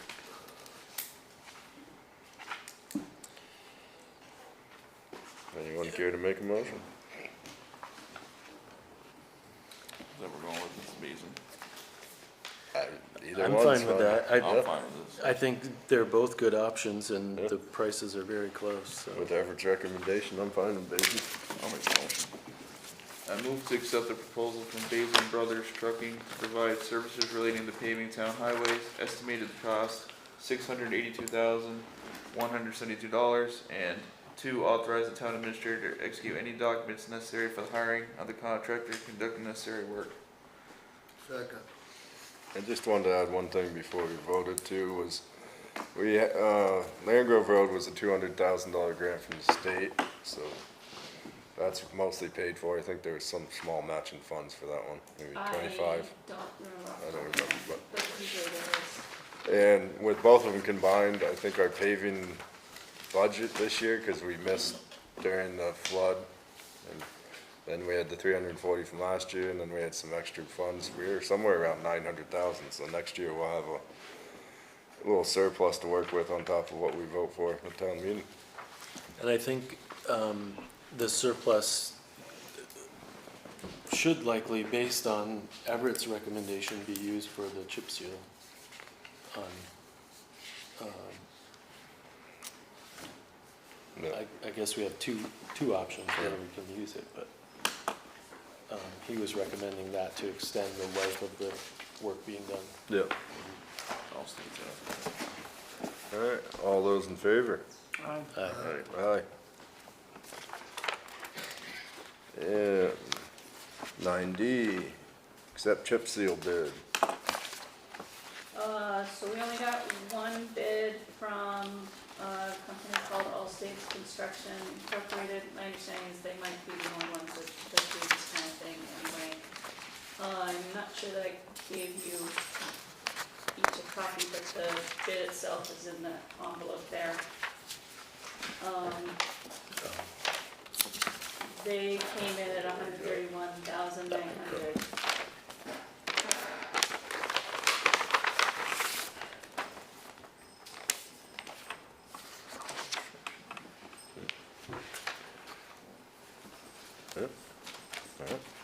It's Everett's recommendation for keeping our roads in better shape in the long run, so. I think the idea behind doing it really reinforces 31.9. the longevity of the work that we're spending so much money on. If this process makes our efforts last 15 years instead of between 5 and 8, we stand a lot better chance of getting caught up eventually. And then once we get our budget up, where we're doing full roads, like we're doing on Winnow Hollow this year, it'll be a lot better. Remind me what chip seal is actually doing. It creates a surface on the top. You're basically putting a spray down and then sticking stone into the surface of it, so it creates like a kind of a wear layer. Instead of starting to wear immediately on the paved surface, Right. it seals the surface of the road and protects it, extending the life of it. And it can be done the year that you do it, or it can be done the following year and still be effective. It makes the most sense to do it before you get a lot of cracking. Yeah. It's a more flexible layer than asphalt. Anyone care to make a motion? Sure. I move to accept the proposal from All States Construction Incorporated to provide services relating to chip sealing town highways, estimated to cost $131,900, and 2, authorize the town administrator to execute any documents necessary for the hiring of the contractor to conduct the necessary work. Second. All those in favor? Aye. Moving on to item 10, old business, 10A, ratify Coda and Coda contract approval from 6/2/2025.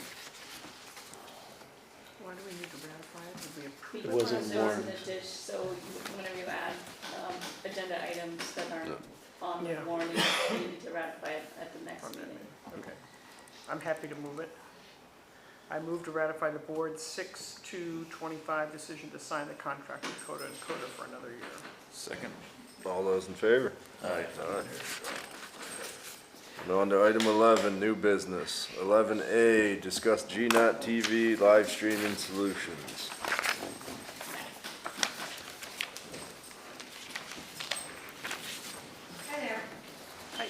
How's it going? So, Slaving early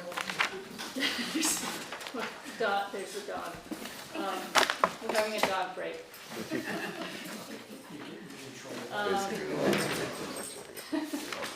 So we've been talking, I've been talking with Keegan and Tammy from GNAT about possibly making the live streams of select board meetings in particular more consistent. And so we're here to discuss options or. Yeah.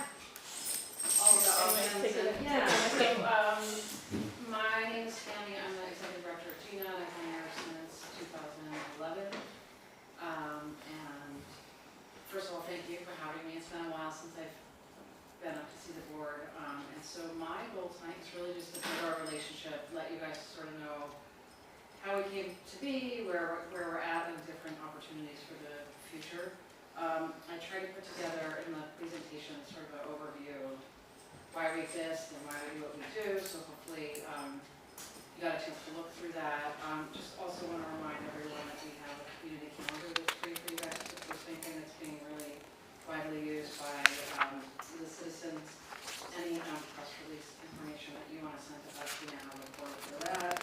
And of course, the news project, because I'm sure you guys have met Andrew McKeever over the years, so we do that work, and also do a lot of work with youth education. So we started filming here around 2013, and I believe we started live streaming when the technology became available, maybe around 2021. I don't know, the pandemic's a little fuzzy, but in that area. So, and then since then, we've also started distributing the meetings not only on our cable channels that are accessible via cable in the town of Londonderry, but on our website, on YouTube, on Roku, on Apple TV, and Fire TV. And the reason that we invested in that is because we realized people were watching and looking at content on multiple platforms. So we made those investments. So part of the reason I'm here today, I think, is just to sort of say this is where we're at, this is where we can go.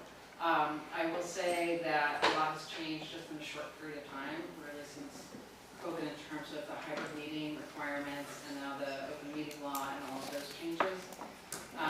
We participate in something called the Vermont Access Network, which is our statewide association, and we have a rep serving on the implementation committee. So they're coming out with some information, hopefully, I think by November, which will be recommendations on how best to run hybrid meetings and all that stuff. So we have some new staff members that will be filming the meetings. There's already, she's training Amanda, and Amanda lives in Londonderry, so she'll be here. She'll be your videographer, which we're excited about, so welcome. And then beyond that, for the future, it's really an opportunity for us to sort of talk about what you guys would like, and you guys might need to get a subcommittee or something to figure out how you want to move forward with filming and streaming. There's a million different ways you can do this work, right? You can there's one way. So we brought our computer just to sort of show you. You can get a laptop and a simple webcam, and then you can have hybrid participation. So that's Keegan's my production manager there. So that's a simple way. There's other ways. Other towns have gotten static PTZ cameras that they get installed in their rooms, and so you can spend anywhere from $3,000 to $100,000, right? And it's just sort of what kind of product do you guys want for the future? How do you want to go about it? What's important to you? I think is the discussion that needs to be had. And our role is really, we're here to help. Our goal is really to make the information available to the public. We've been archiving it since 2013, so we have every meeting that we filmed, and we've paid to have that archive as part of what we do. So our goal really is just to help you guys with your goals in terms of open meeting law, in terms of how you want your meetings to be presented and to the public, and how you want the public to be able to participate. That's really our only purpose, is to help you guys out and to really There's one thing that I did put in the report,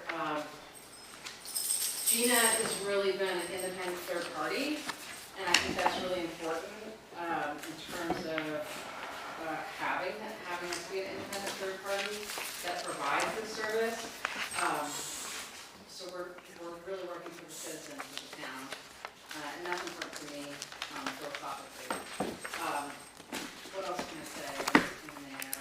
So there's enough. We started filming the meetings, and then we realized, oh, we can't rely on volunteers. We were hoping volunteers would do it, and then we had to start paying folks, and then we said, oh, we got to maybe try to get some funds to offset the cost. So then we went to each town and said, hey, can you contribute the $2,000 at town meeting? We are looking at our future as cable revenue goes down, because that's happening. Our funding really comes from cable subscribers. How we need to be operating with each town, and so really I'm just starting the discussions with you guys and other towns as to how do we move forward together. There are some towns that have put us right in their budget, so we're not a floor meeting vote. For a variety of reasons, they decided that it was more efficient to do so. Other towns in other areas outside of GNET's area, they have contracts with each town where it's a per meeting fee or it's an hourly fee. So there's many different ways that we can do it, and I think I'm here to just say hi, to introduce myself, see what questions you guys have or what information you need from me that I can go back and bring back to you. Is that sort of what you were thinking, Eileen? Yeah, I mean, if this is, the select board should be asking questions, so. Well, I'm looking at you all in one package, and would that be a camera that's like this, or is that one that's mounted on the wall, or? It really, and that's why I have Keegan in, because he's my equipment guy. Okay. But I would say, you see that we have a human being here that's moving the camera to whoever's talking. So for the hybrid, I think you're talking about the hybrid setup. It would be a camera that's, I think you're asking about hybrid. I was just looking at the all-in-one At package. the all-in-one, yeah. And that would be to allow for hybrid participation, so that you could have people in the room and people online participating in the same meeting. And so it's a camera, microphone, and I don't know if you want to speak, I don't know if you can speak, but it's a camera, microphone. Can everyone hear me? Yeah. Yes. Yep. Okay, yeah, so I mean, there's a number of ways you could do it, but there would probably be, you know, 2, 3, table mics, that would just, they're like the mics that Ari grabbed tonight, but they would just live in the room, and they would be connected to, a computer, which would, live stream and go to a Zoom meeting. And you can, and since, you know, Londonderry is a town where there's usually a lot of participants, you can either have a PTZ camera, pan-tilt zoom camera that moves, which is more expensive, or you can get a stationary one, or you can get multiple, like 2 or 3 cameras, so you can get wider coverage of the room. So there's a lot of options in terms of, oh, I'm looking at myself on TV now, I'm watching a live stream at the same time. So there's a number of options that you could really do. And, you know, we could also, talk to the other towns and see how they're doing it. I know like Arlington and Manchester and Sunderland, they all have, hybrid setups.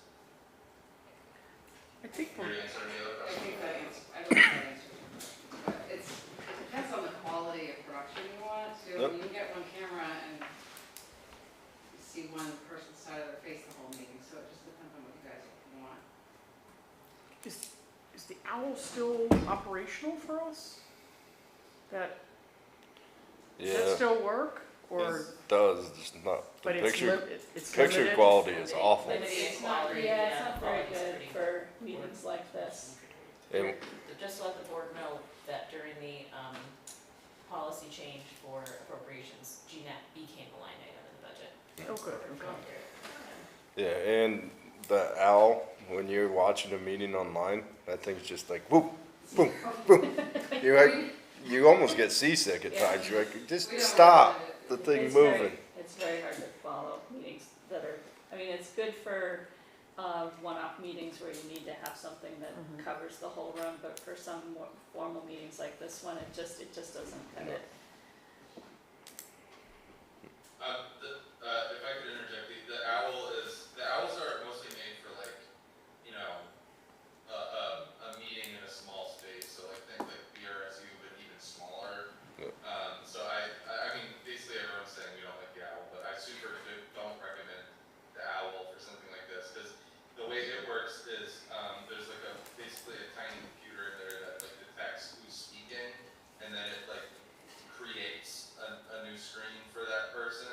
And so, you know, you get a room full of people and the owl gets confused and then it's showing the wrong person speaking. It's just a really weird system, so I don't recommend that. I would definitely go multicam over one single owl, unless you're desperate. We don't give a. Just a small thing to contribute that from a policy standpoint, the state's probably going to be leaning a lot more heavily towards requiring hybrid, at least for, select boards and I guess the language has changed. It's no longer non-advisory bodies or Right. public bodies. One Different assumes for that if it, advisory, but yeah, I think the sooner you can think about how you want to successfully get to be able to do hybrid meetings,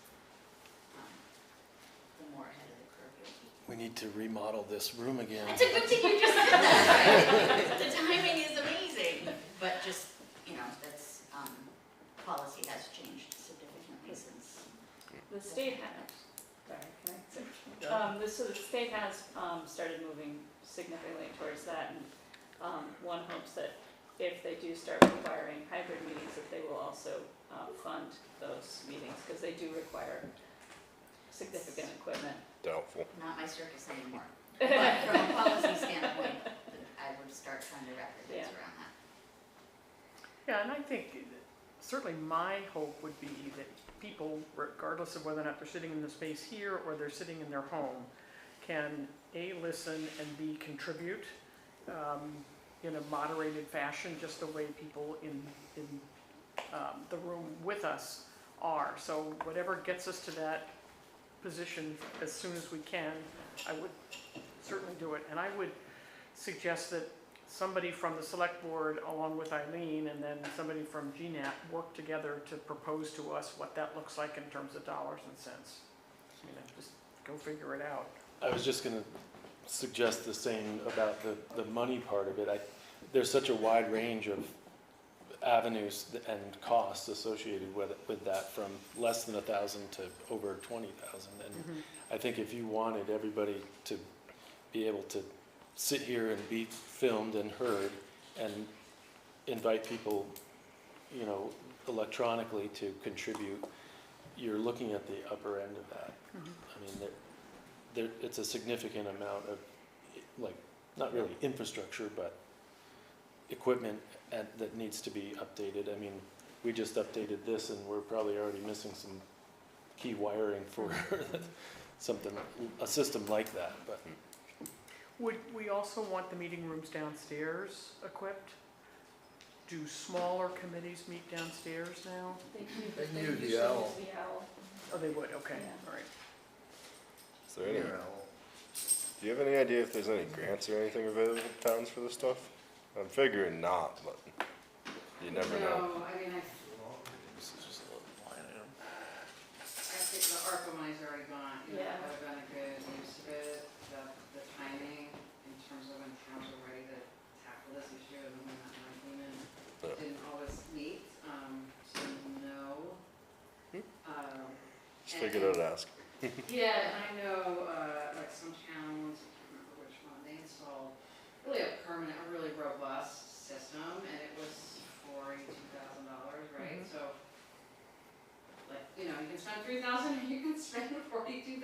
It's just what are your goals and what are your long range goals and all that. And so we can work, we can work with you to figure that out for long term, and then also maybe some grants would come along, and then also short term, what can we do to make things more efficient and more accessible?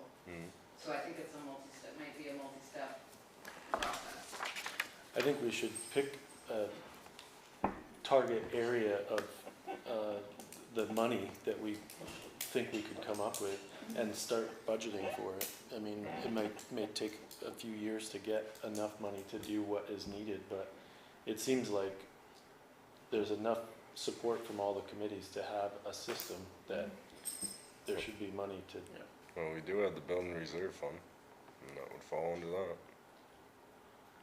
I mean, And this there's feels probably like- not much in it right now after, well, once we figure out how much is needed for this building. Right, But next year, Well, Start this- planning for the system that we want. I think we usually budgeting add for it. 100,000 a year.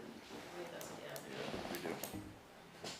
Is this technology that we're investing in for a long term, or is it like telephones that in 6 months you're gonna want something else? Oh, it's probably gonna be like 6 months. I'm sorry.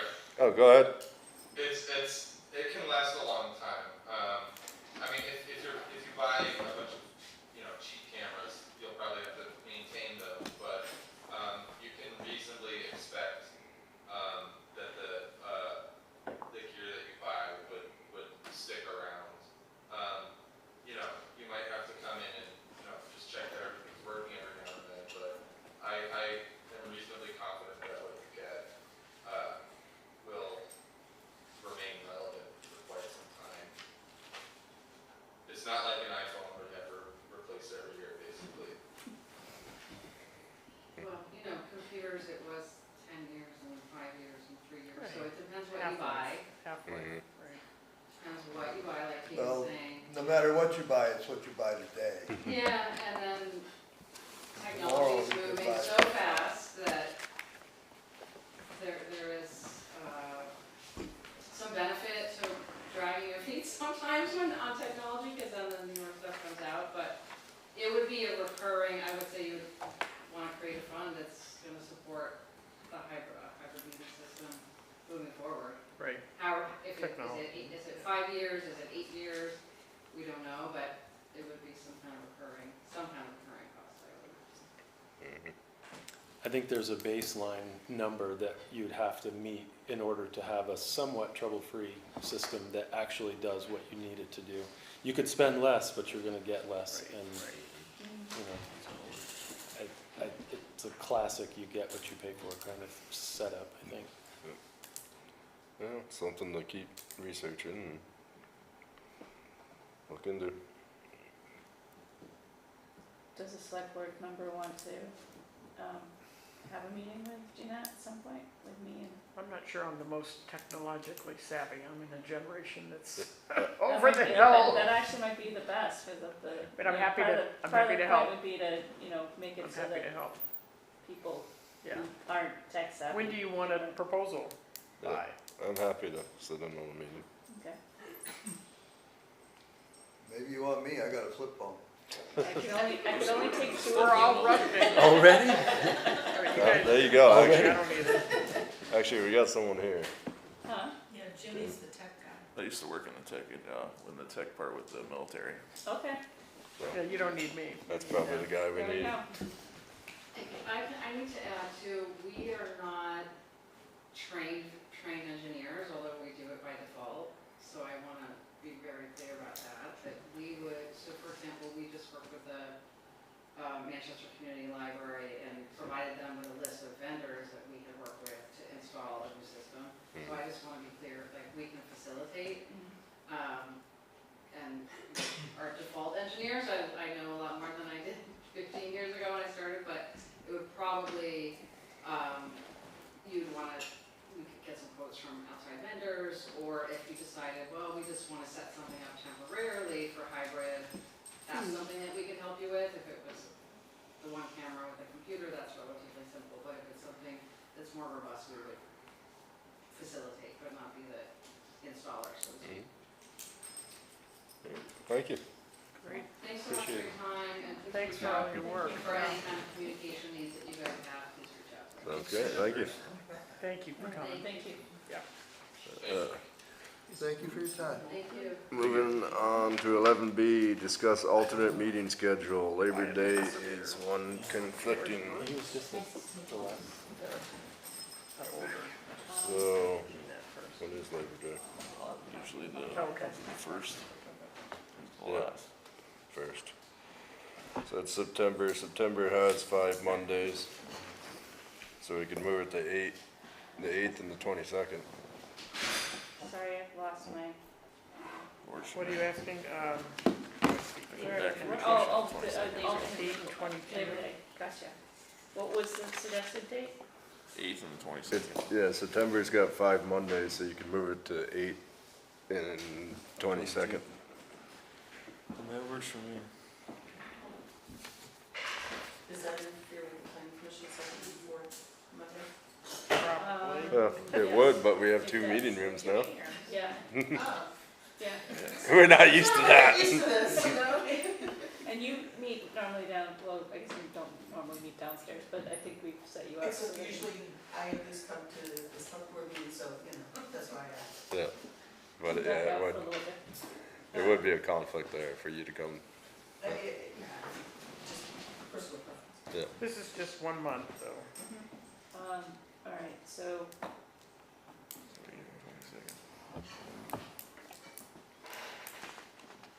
Or we can do 2 in a row, do the 8th and the 15th. But I won't be here the 15th. 8th and the 22nd. 8th and 22nd then. That's when I go on vacation. Anyone care to make a motion for that then? I move that we set the September select board meetings for Monday the 8th and Monday the 22nd at 6 PM. Second. All those in favor? Aye. Perfect. 11C, discuss special meeting date to conduct employee reviews. I will apologize for this one. I kind of dropped the ball and didn't think about this as quickly as I wanted to. I wanted to start it about a month ago. But we were supposed to get the reviews done by July. And we're gonna have to, it's probably gonna be 2 meetings, at least. What do we got? 10 or 11 people? 11? That's what I was thinking. That's at least 2. I'm not I'm in the area, I'm just not working next week, so I can do any day next week.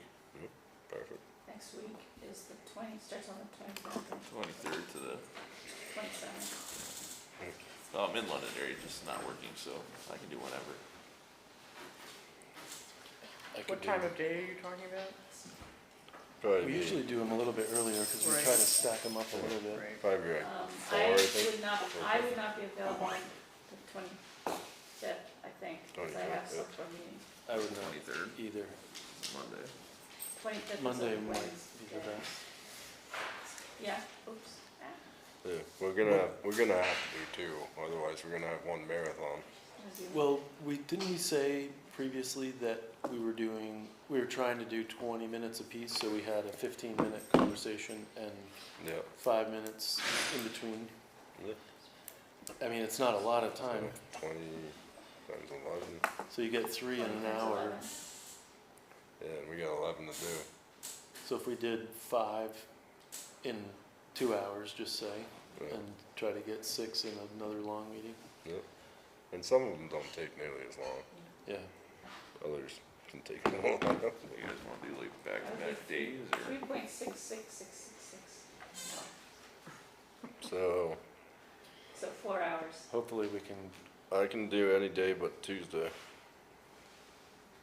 Monday but works. I don't necessarily have to be here for every one of them either. On Monday, I can't be available until about 5:30. I can't do Thursday, that's the one day I can't do. Do you normally do them after work hours, or do you do them during people's? It kind of depends on who, Who it is. I mean, we could accommodate individuals if. I mean, if it's the possible. road crew, we can do it after 2:30. Transfer station has to be after 4. And some internal ones we can do. Do whatever. Do you want to pick some dates and see if we can get people to sign up for time slots? Kind of see what works for certain time slots. Yeah. Throw like 3 days out there and try to narrow it down to 2 or something. What, Monday, Wednesday. Yeah, so we just, obviously we have to warn them, 3 days. 3 days in advance, so, and today's Monday, so, I can only do. So Monday obviously next week. Monday would, You we can have only to do warn it Monday? by Only Monday. Friday. You can only do Monday. But I could miss one too. Can you do back-to-back Mondays? Isn't that before We could, July? yeah, you could do the 23rd and 30th. That's before July. Cause that's our 5th Thirty. Monday this month too, Yeah. right? Technically, we Oh, that's true. You don't have the select board meeting until July. That's what I'm Yeah. saying, you could do back-to-back those Mondays. So the 23rd and the 30th. I would, might be easier for, Okay. I can only do the 30th. So that's fine, you don't need the whole crew. And I can only do the 23rd. So let's shoot for the But you 23rd and gotta- 30th then. All right. I can do Starting at both. what time? Do you wanna start earlier on the 23rd with the road crew, or? I mean, the road crew, they get out 2:30. So, Yeah, I'm good with that. I'm open, like I said, When I'm do you open all want? day on Monday, so. This Monday. Next Monday. Next Monday, I mean, yes. So you wanna do them first? do Probably them, Started at 3:30. Will's here on Mondays, so we can put your Will. Road crew. So that's will. 4. So road crew. And Oh no, that's 3, because we don't need to do Donnie. Or no, we did do Donnie, sorry. So that was 4 people. And then, that's what were you trying to do? 5? I thought you said 5 and Yeah, 6. 5. 5 and 6. And Jeremiah is usually here on Mondays. I think so, yeah. So maybe So zoning. and maybe road try, crew. yeah, zoning, Jeremiah and the road crew on Monday. Okay, starting at The- 3:30? That's fine. So that's Monday the 23rd, and then try to get everybody else for Monday the 30th. And on the 30th, starting at what time? We can start, I can be out of work by 2:33. Say 3? sure. 3 on the 30th. Well, that has some of the transfer station, it'd have to be last, because we close at 4. Who else, but- Alright, who so else the would be 30th. involved? Starts when? 4 o'clock? 30th, Well, besides the transfer station. well, yeah, who else? We got Oh, Andy, Okay. Andy can Well, probably me, come but earlier, Jen.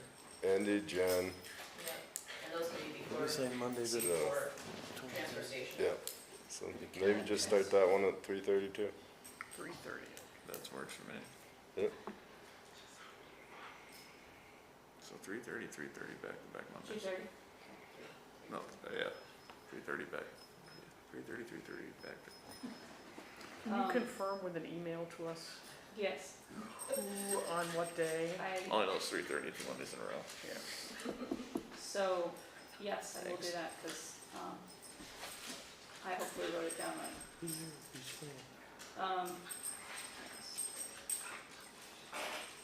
Okay, I'll ask Josh,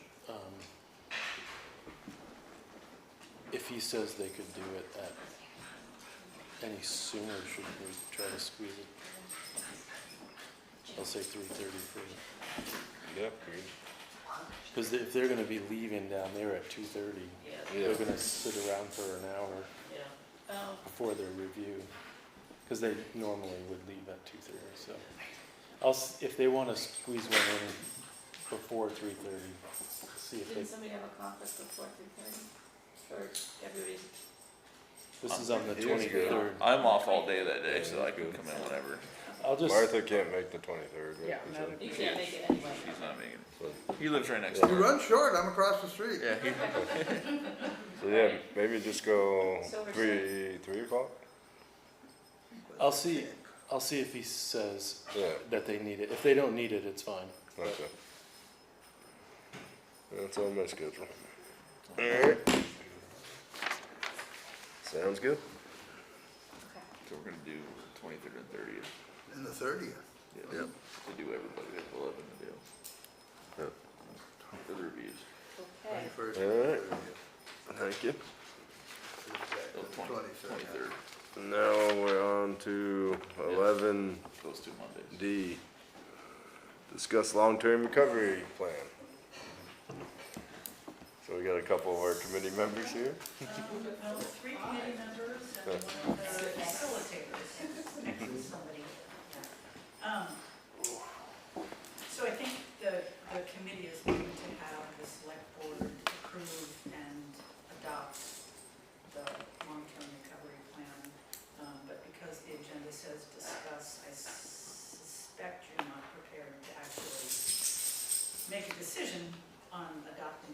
Huh, we can if we want to. Just have to You've all had an ratify it. opportunity to really dig into it, or if you really need to. Anyway, I thought I Two would of just us give you, Yeah. well, yeah, Two I of us thought have. I could just give you like a 30,000-foot overview, just to remind you what the goal of the project was since you all approved it. FEMA reached out to assist the town to consider ways to best address emergency situations in the community, particularly the periodic flooding that has had a devastating effect on the town government, local business, and residents alike over the years. So we started meeting at the end of December. We very quickly moved to plan a community engagement meeting so that we could take input from people in town. So we did that at the end of January. We had a Saturday morning meeting. I think we had about 28 people from town attend. Got a lot of good input on issues of concern. Took away all of that information and then started whittling it down, categorizing, and we came up with 5 categories: fire department strategic planning, emergency preparedness and response, hazard mitigation, community development, and regional cooperation. And then we slotted various issues into one of those 5 categories. And then over the next months, we continued to meet every 2 weeks. We had speakers, individuals from organizations of import come and speak to us. So we had Tammy Mosher from Stratton Community Foundation came and talked about their response after Irene and then after the July 23 floods. And that was actually pretty eye-opening in terms of the funding they actually distributed, or collected and distributed. We also heard from the Director of Neighborhood Connections. We had, yeah, I think the Rivers people were before that. So we had Ned Swanson and Marie Caduto from the Vermont Agency of Natural Resources, along with Ron Rhodes from Connecticut River Conservancy, to discuss river corridors and floodway issues. We had a visit from Alex Cody from the Corps of Engineers. He's one of the rangers with Bull Mountain Dam. He came and talked about the profound cleanup and recovery they're still involved in with the campground and Bull Mountain Lake. A group went to Wilmington to look at a school building that's been repurposed as a community center. I wasn't able to go on that field trip, but apparently that was really enlightening. And then lastly, we had a fire department discussion. Jeff Duda and Troy Maynard and visited us for that. So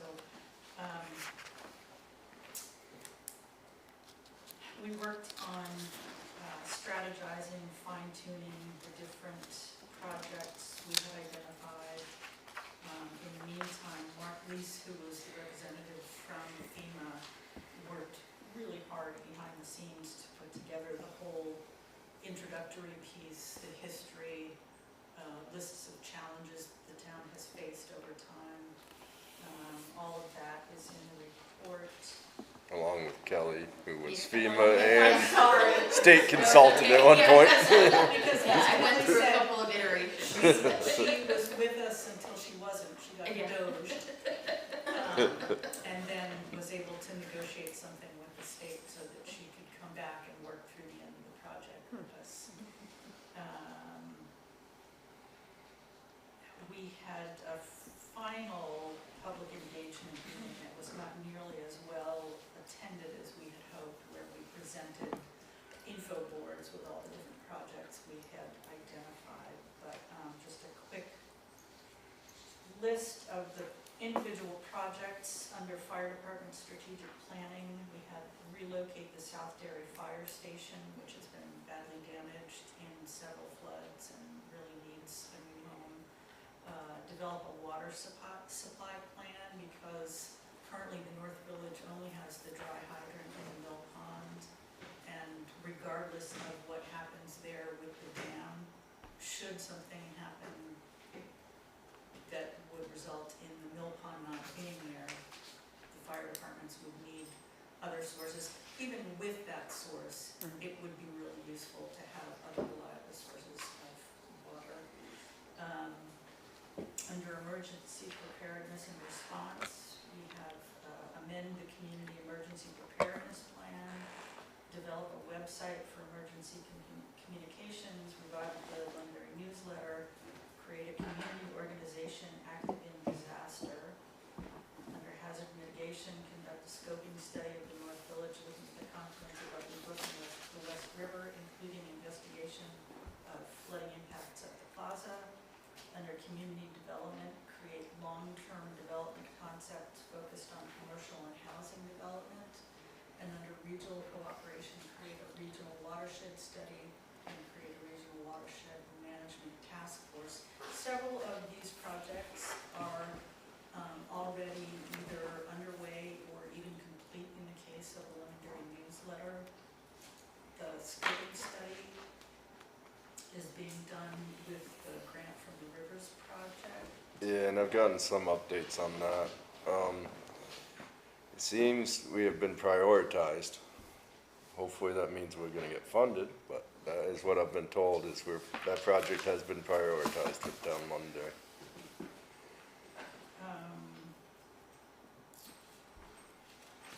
And the regional watershed study is approaching completion by agency.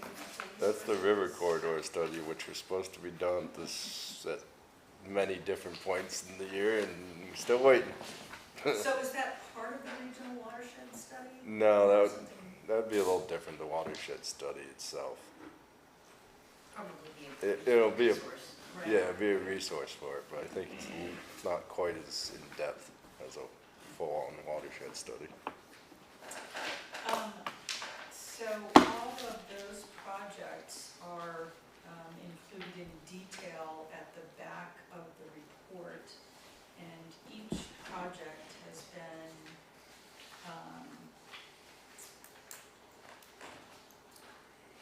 divided up into,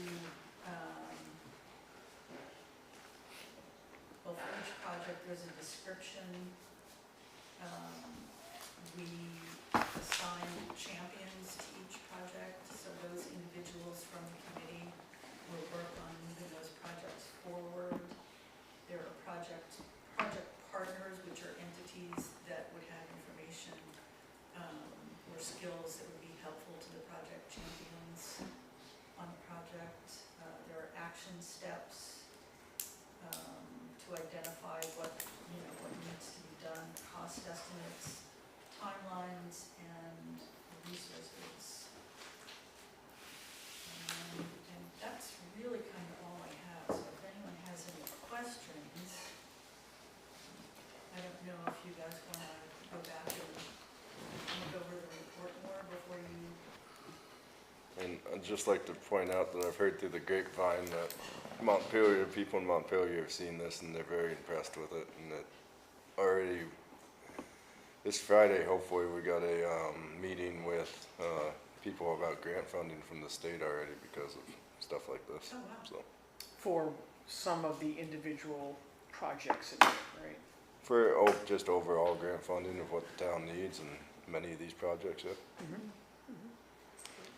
So I think, like other projects that have culminated around town, I think that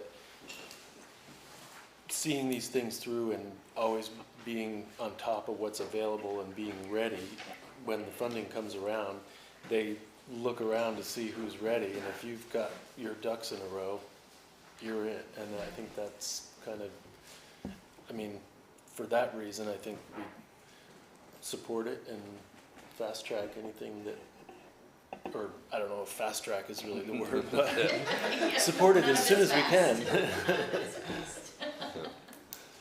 Yeah, some of the projects are shorter term, some are, I mean, I think the community development planning, we gave like a 20-year horizon. It just says ongoing for that one. Okay, yeah. We never even gave that one a time limit. Yeah, and just to clarify on that,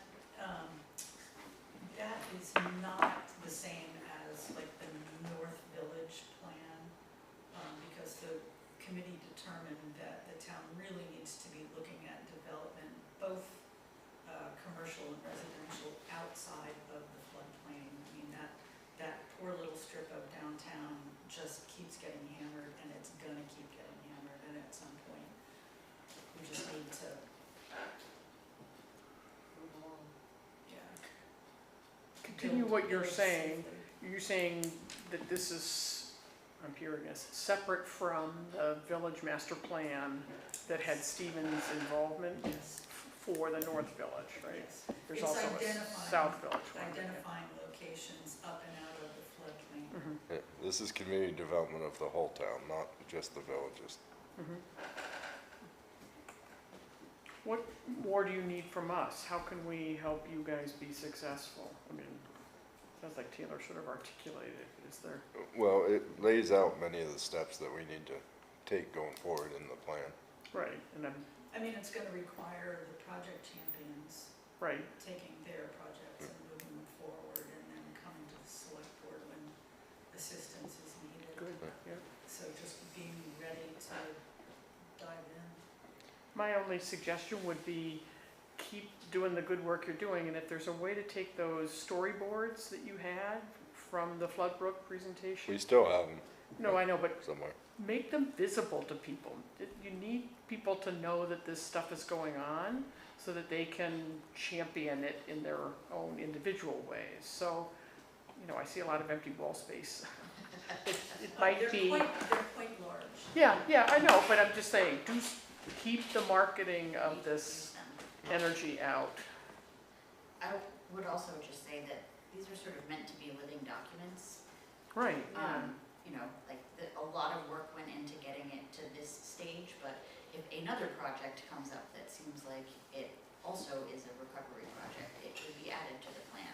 Or if a different project champion than what is listed here wants to take over a project, like, it's, you know, this is right, this is a jumping off point and a way of showing that your community is ready to take steps, but they're very much meant to be ongoing and updated, and Great. so that's how you can help too, is by Yeah. continuing to chip away. And in terms of getting it out there, you know, it's the same as so many other issues. You can't. It's only so much that Horse can be done. to drink, Yeah, right, I yeah. mean, We put out we flyers for both. publicized I hear ya. both meetings really Oh, well. yeah.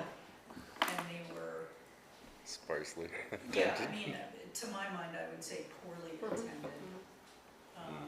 So, you There's a know, lot of wall space. yes, Yeah. and you do need artwork.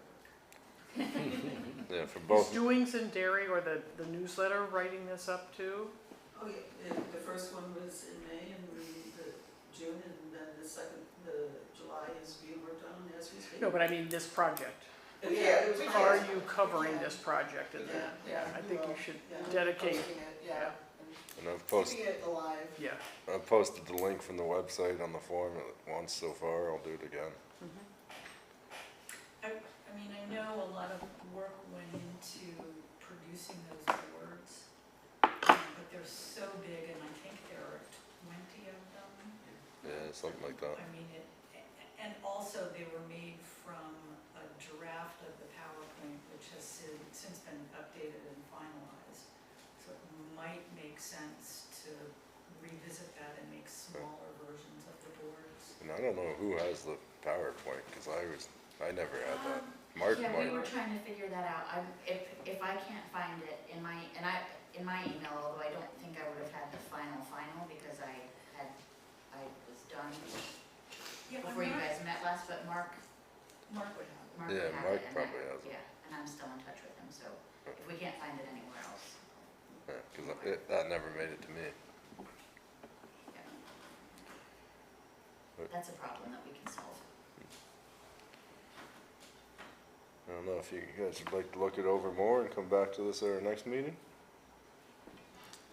I don't know how much you've read through it. I would like I feel more time. I personally feel confident in the efforts that you guys have made, and I could look it over several times and maybe not be quite as versed as you guys that are creating it, so. And just to point out one thing, we were on a pretty short timetable, but Mark has done this for a long time, and he said we did a great job, and it was one of the quickest ones he's put out. Good. With the most involvement Yep. and the best outcome. Pat yourselves on the back. Everybody showed up to every meeting ready to. I did dive in. Yeah. It was good. We sat shivering in the town. Multiple occasions. With the owl just going all over the place. Yep. Well, thank you for your work. Thank you for your consideration. Yeah. Thank you. So Thank you we'll for add that to your our hard work. next agenda, please. I just did. Thank you. Moving on to 11E now. Approved WRC contract extension for village wastewater projects. Sorry, let me get back to there. Oh, it went away. 1 second.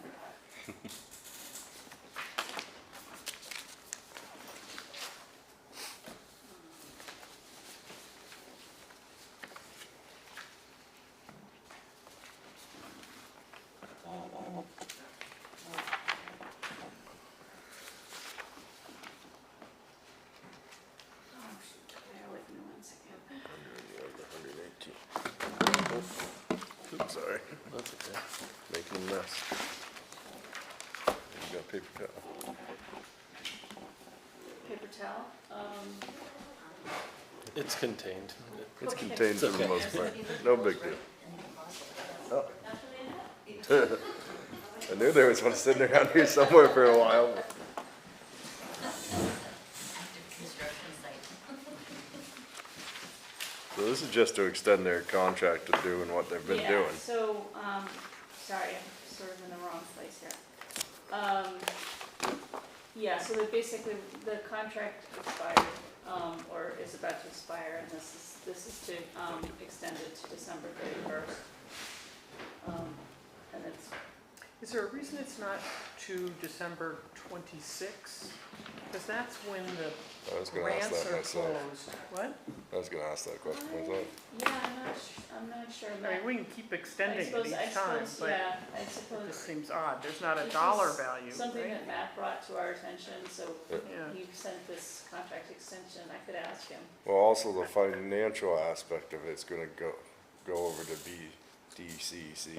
Right, so. From Wyndham Regional Yeah. From to Wyndham Regional, BDCC. yeah, so I mean, I'm maybe- happy to move this motion. Yeah, I can ask why it's only to 2025 and not to 2026, but we extend it now, then we can. We could extend it again, so I guess I would go ahead and move it. I don't want to give them any impediments. Shall I move it?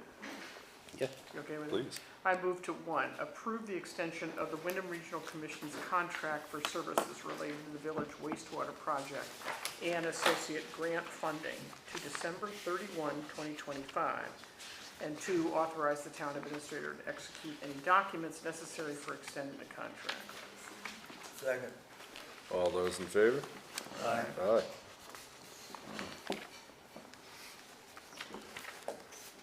And moving on to 11F, accept town office cleaning bid. So we put this out to bid, because the current contract ends in June 30th of this year. And we got one bid back, which is this company that we're currently going with, which is SVT Property Management. There were two options on the bid. One was for 1 year, and the second one was for a 2-year contract. And they bid the same on both projects, on both options. And they're our current provider? They are. Then I would go 2 years. I would agree with that. I don't know how I wrote the motion. Did I put both options in there? No, We could easily add that, though. yeah.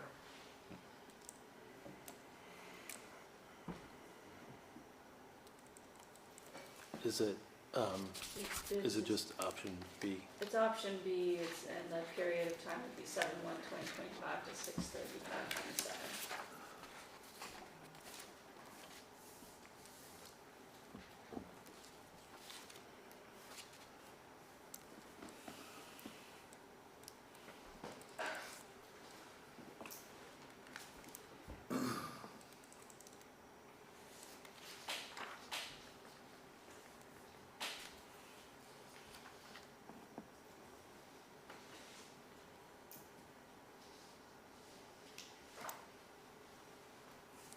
I'd make a motion. Go right ahead. I move to accept the proposal from SVT Property Management to provide services relating to cleaning the town offices, estimated to cost $280 per week from July 1st, 2025 to June 30th, 2027, and to authorize the town administrator to execute any documents necessary for the hiring of the vendor to conduct the necessary work. Second. All those in favor? Got a question. Oh. Good. What does this include? It includes, there was a whole bunch of things in the RFP. Did I include the RFP with the? I believe you did. Okay, got it, But got it, I got it. basically, okay, it includes, vacuuming, cleaning, removing the trash, recycling. Both bathrooms, kitchenette. Windows, Yeah, so we doubled floors, so now we're quite larger than we were. thank you. All those in favor? Aye. 11G, approved neighborhood connections internet vendor permit. So, this is a little bit wonky because they're having a health benefits fair, and they want to do it in the parking lot of the plaza. And they don't really fit in the itinerant vendor permit, but it seemed wise to bring it before you just in case there were traffic concerns or anything else. I'd say as long as the owner of the property is okay with it, we're okay with it. So,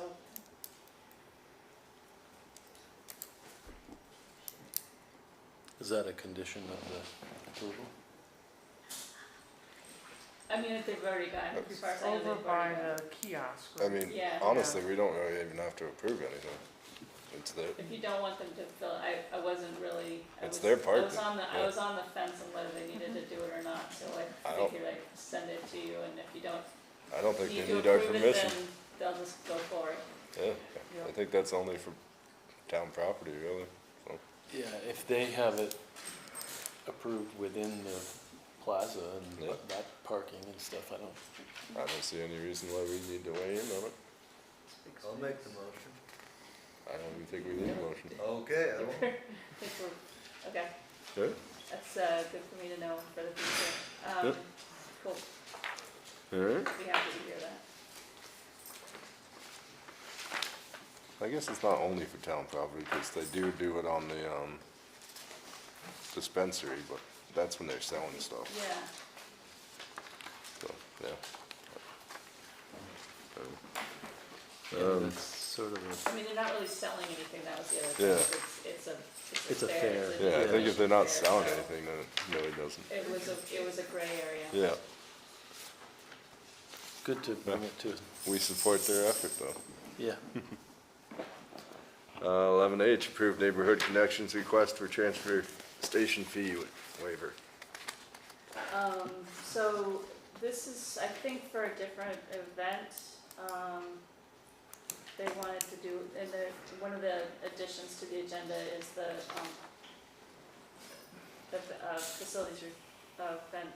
facilities use request.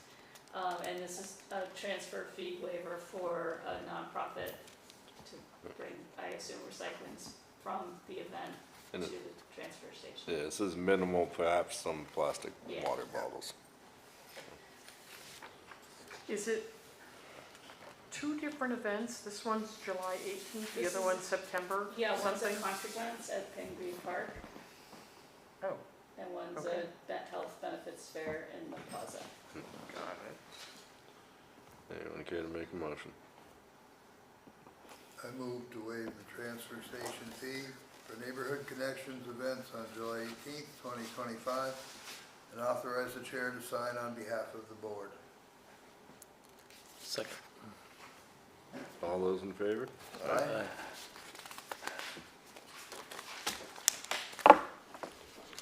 11I, review and approve Wyndham County Sheriff contract. So this is something we do every year, the amount's in there, which was the amount Tina confirmed it was the amount that you budgeted for, I think it was 70,000. And the only, thing you need to decide is who is authorized to request services. Last year it was the town administrator and the select board chair.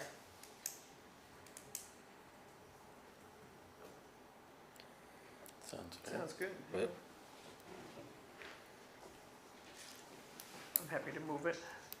I move to approve the Wyndham County Sheriff's contract for services between July 1, 2025 and June 30, 2026 in the amount of $70,000 and designate the town administrator and select board chair as authorized to request services and to authorize the town administrator to sign the contract on behalf of the town. Second. Second. All those in favor? Aye. Aye. Moving on to 11J, neighborhood connections facility use agreement. So this was hidden in the transfers fee waiver, so I didn't catch it, but we needed to approve that as well, so that's why it was added on the agenda. Contra dance. I'd move that. If we're ready. Yep. I move to approve the Neighborhood Connections Facilities request for the use of Pingree Park on July 18th, 2025, and authorize the town administrator to sign on behalf of the town. Second. One thing I'd like to mention here is facility use agreement does mention Pingree Park right now, but we've talked about taking that out and just letting Pingree Park and Memorial Park be first come, first served. Because we don't really have anyone to police this issue. So just throwing that out there for future reference. All those in favor? Aye. Aye. And 11K, substantial completion certificate. They largely completed the punch list, both the one that was on the official punch list and the one that town staff sort of discovered as we were moving in. And so GPI authorized, GPI signed it, and so we're just looking for another signature.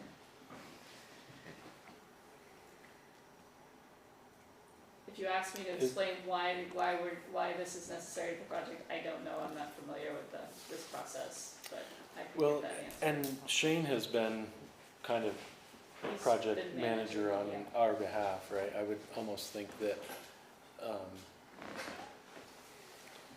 his eyes on the project throughout the process would, Is there a timeline that has to be signed by? John asked about it, today, so, I'm just curious, like, it's not complete, so like, Yeah, I mean, that's, if you, John said he was gonna be visiting on the 30th, and I don't think we should sign it until John gives the okay to sign it. okay. Well, I mean, we still have issues, some have been, Yeah. the punch list has been addressed, but not all items they're not complete, there's still quite a few that they've worked Yeah. on, whatever. My feeling is to wait for John's final walkthrough. let me just see what, there was some discussion about And the this. front door. Yeah, front door should be It would Monday. be nice to have a front door. We still have a lock issue, there's a key lock issue with many doors that has not been resolved. Yeah, there's stuff that needs to be done. Yeah. Yeah.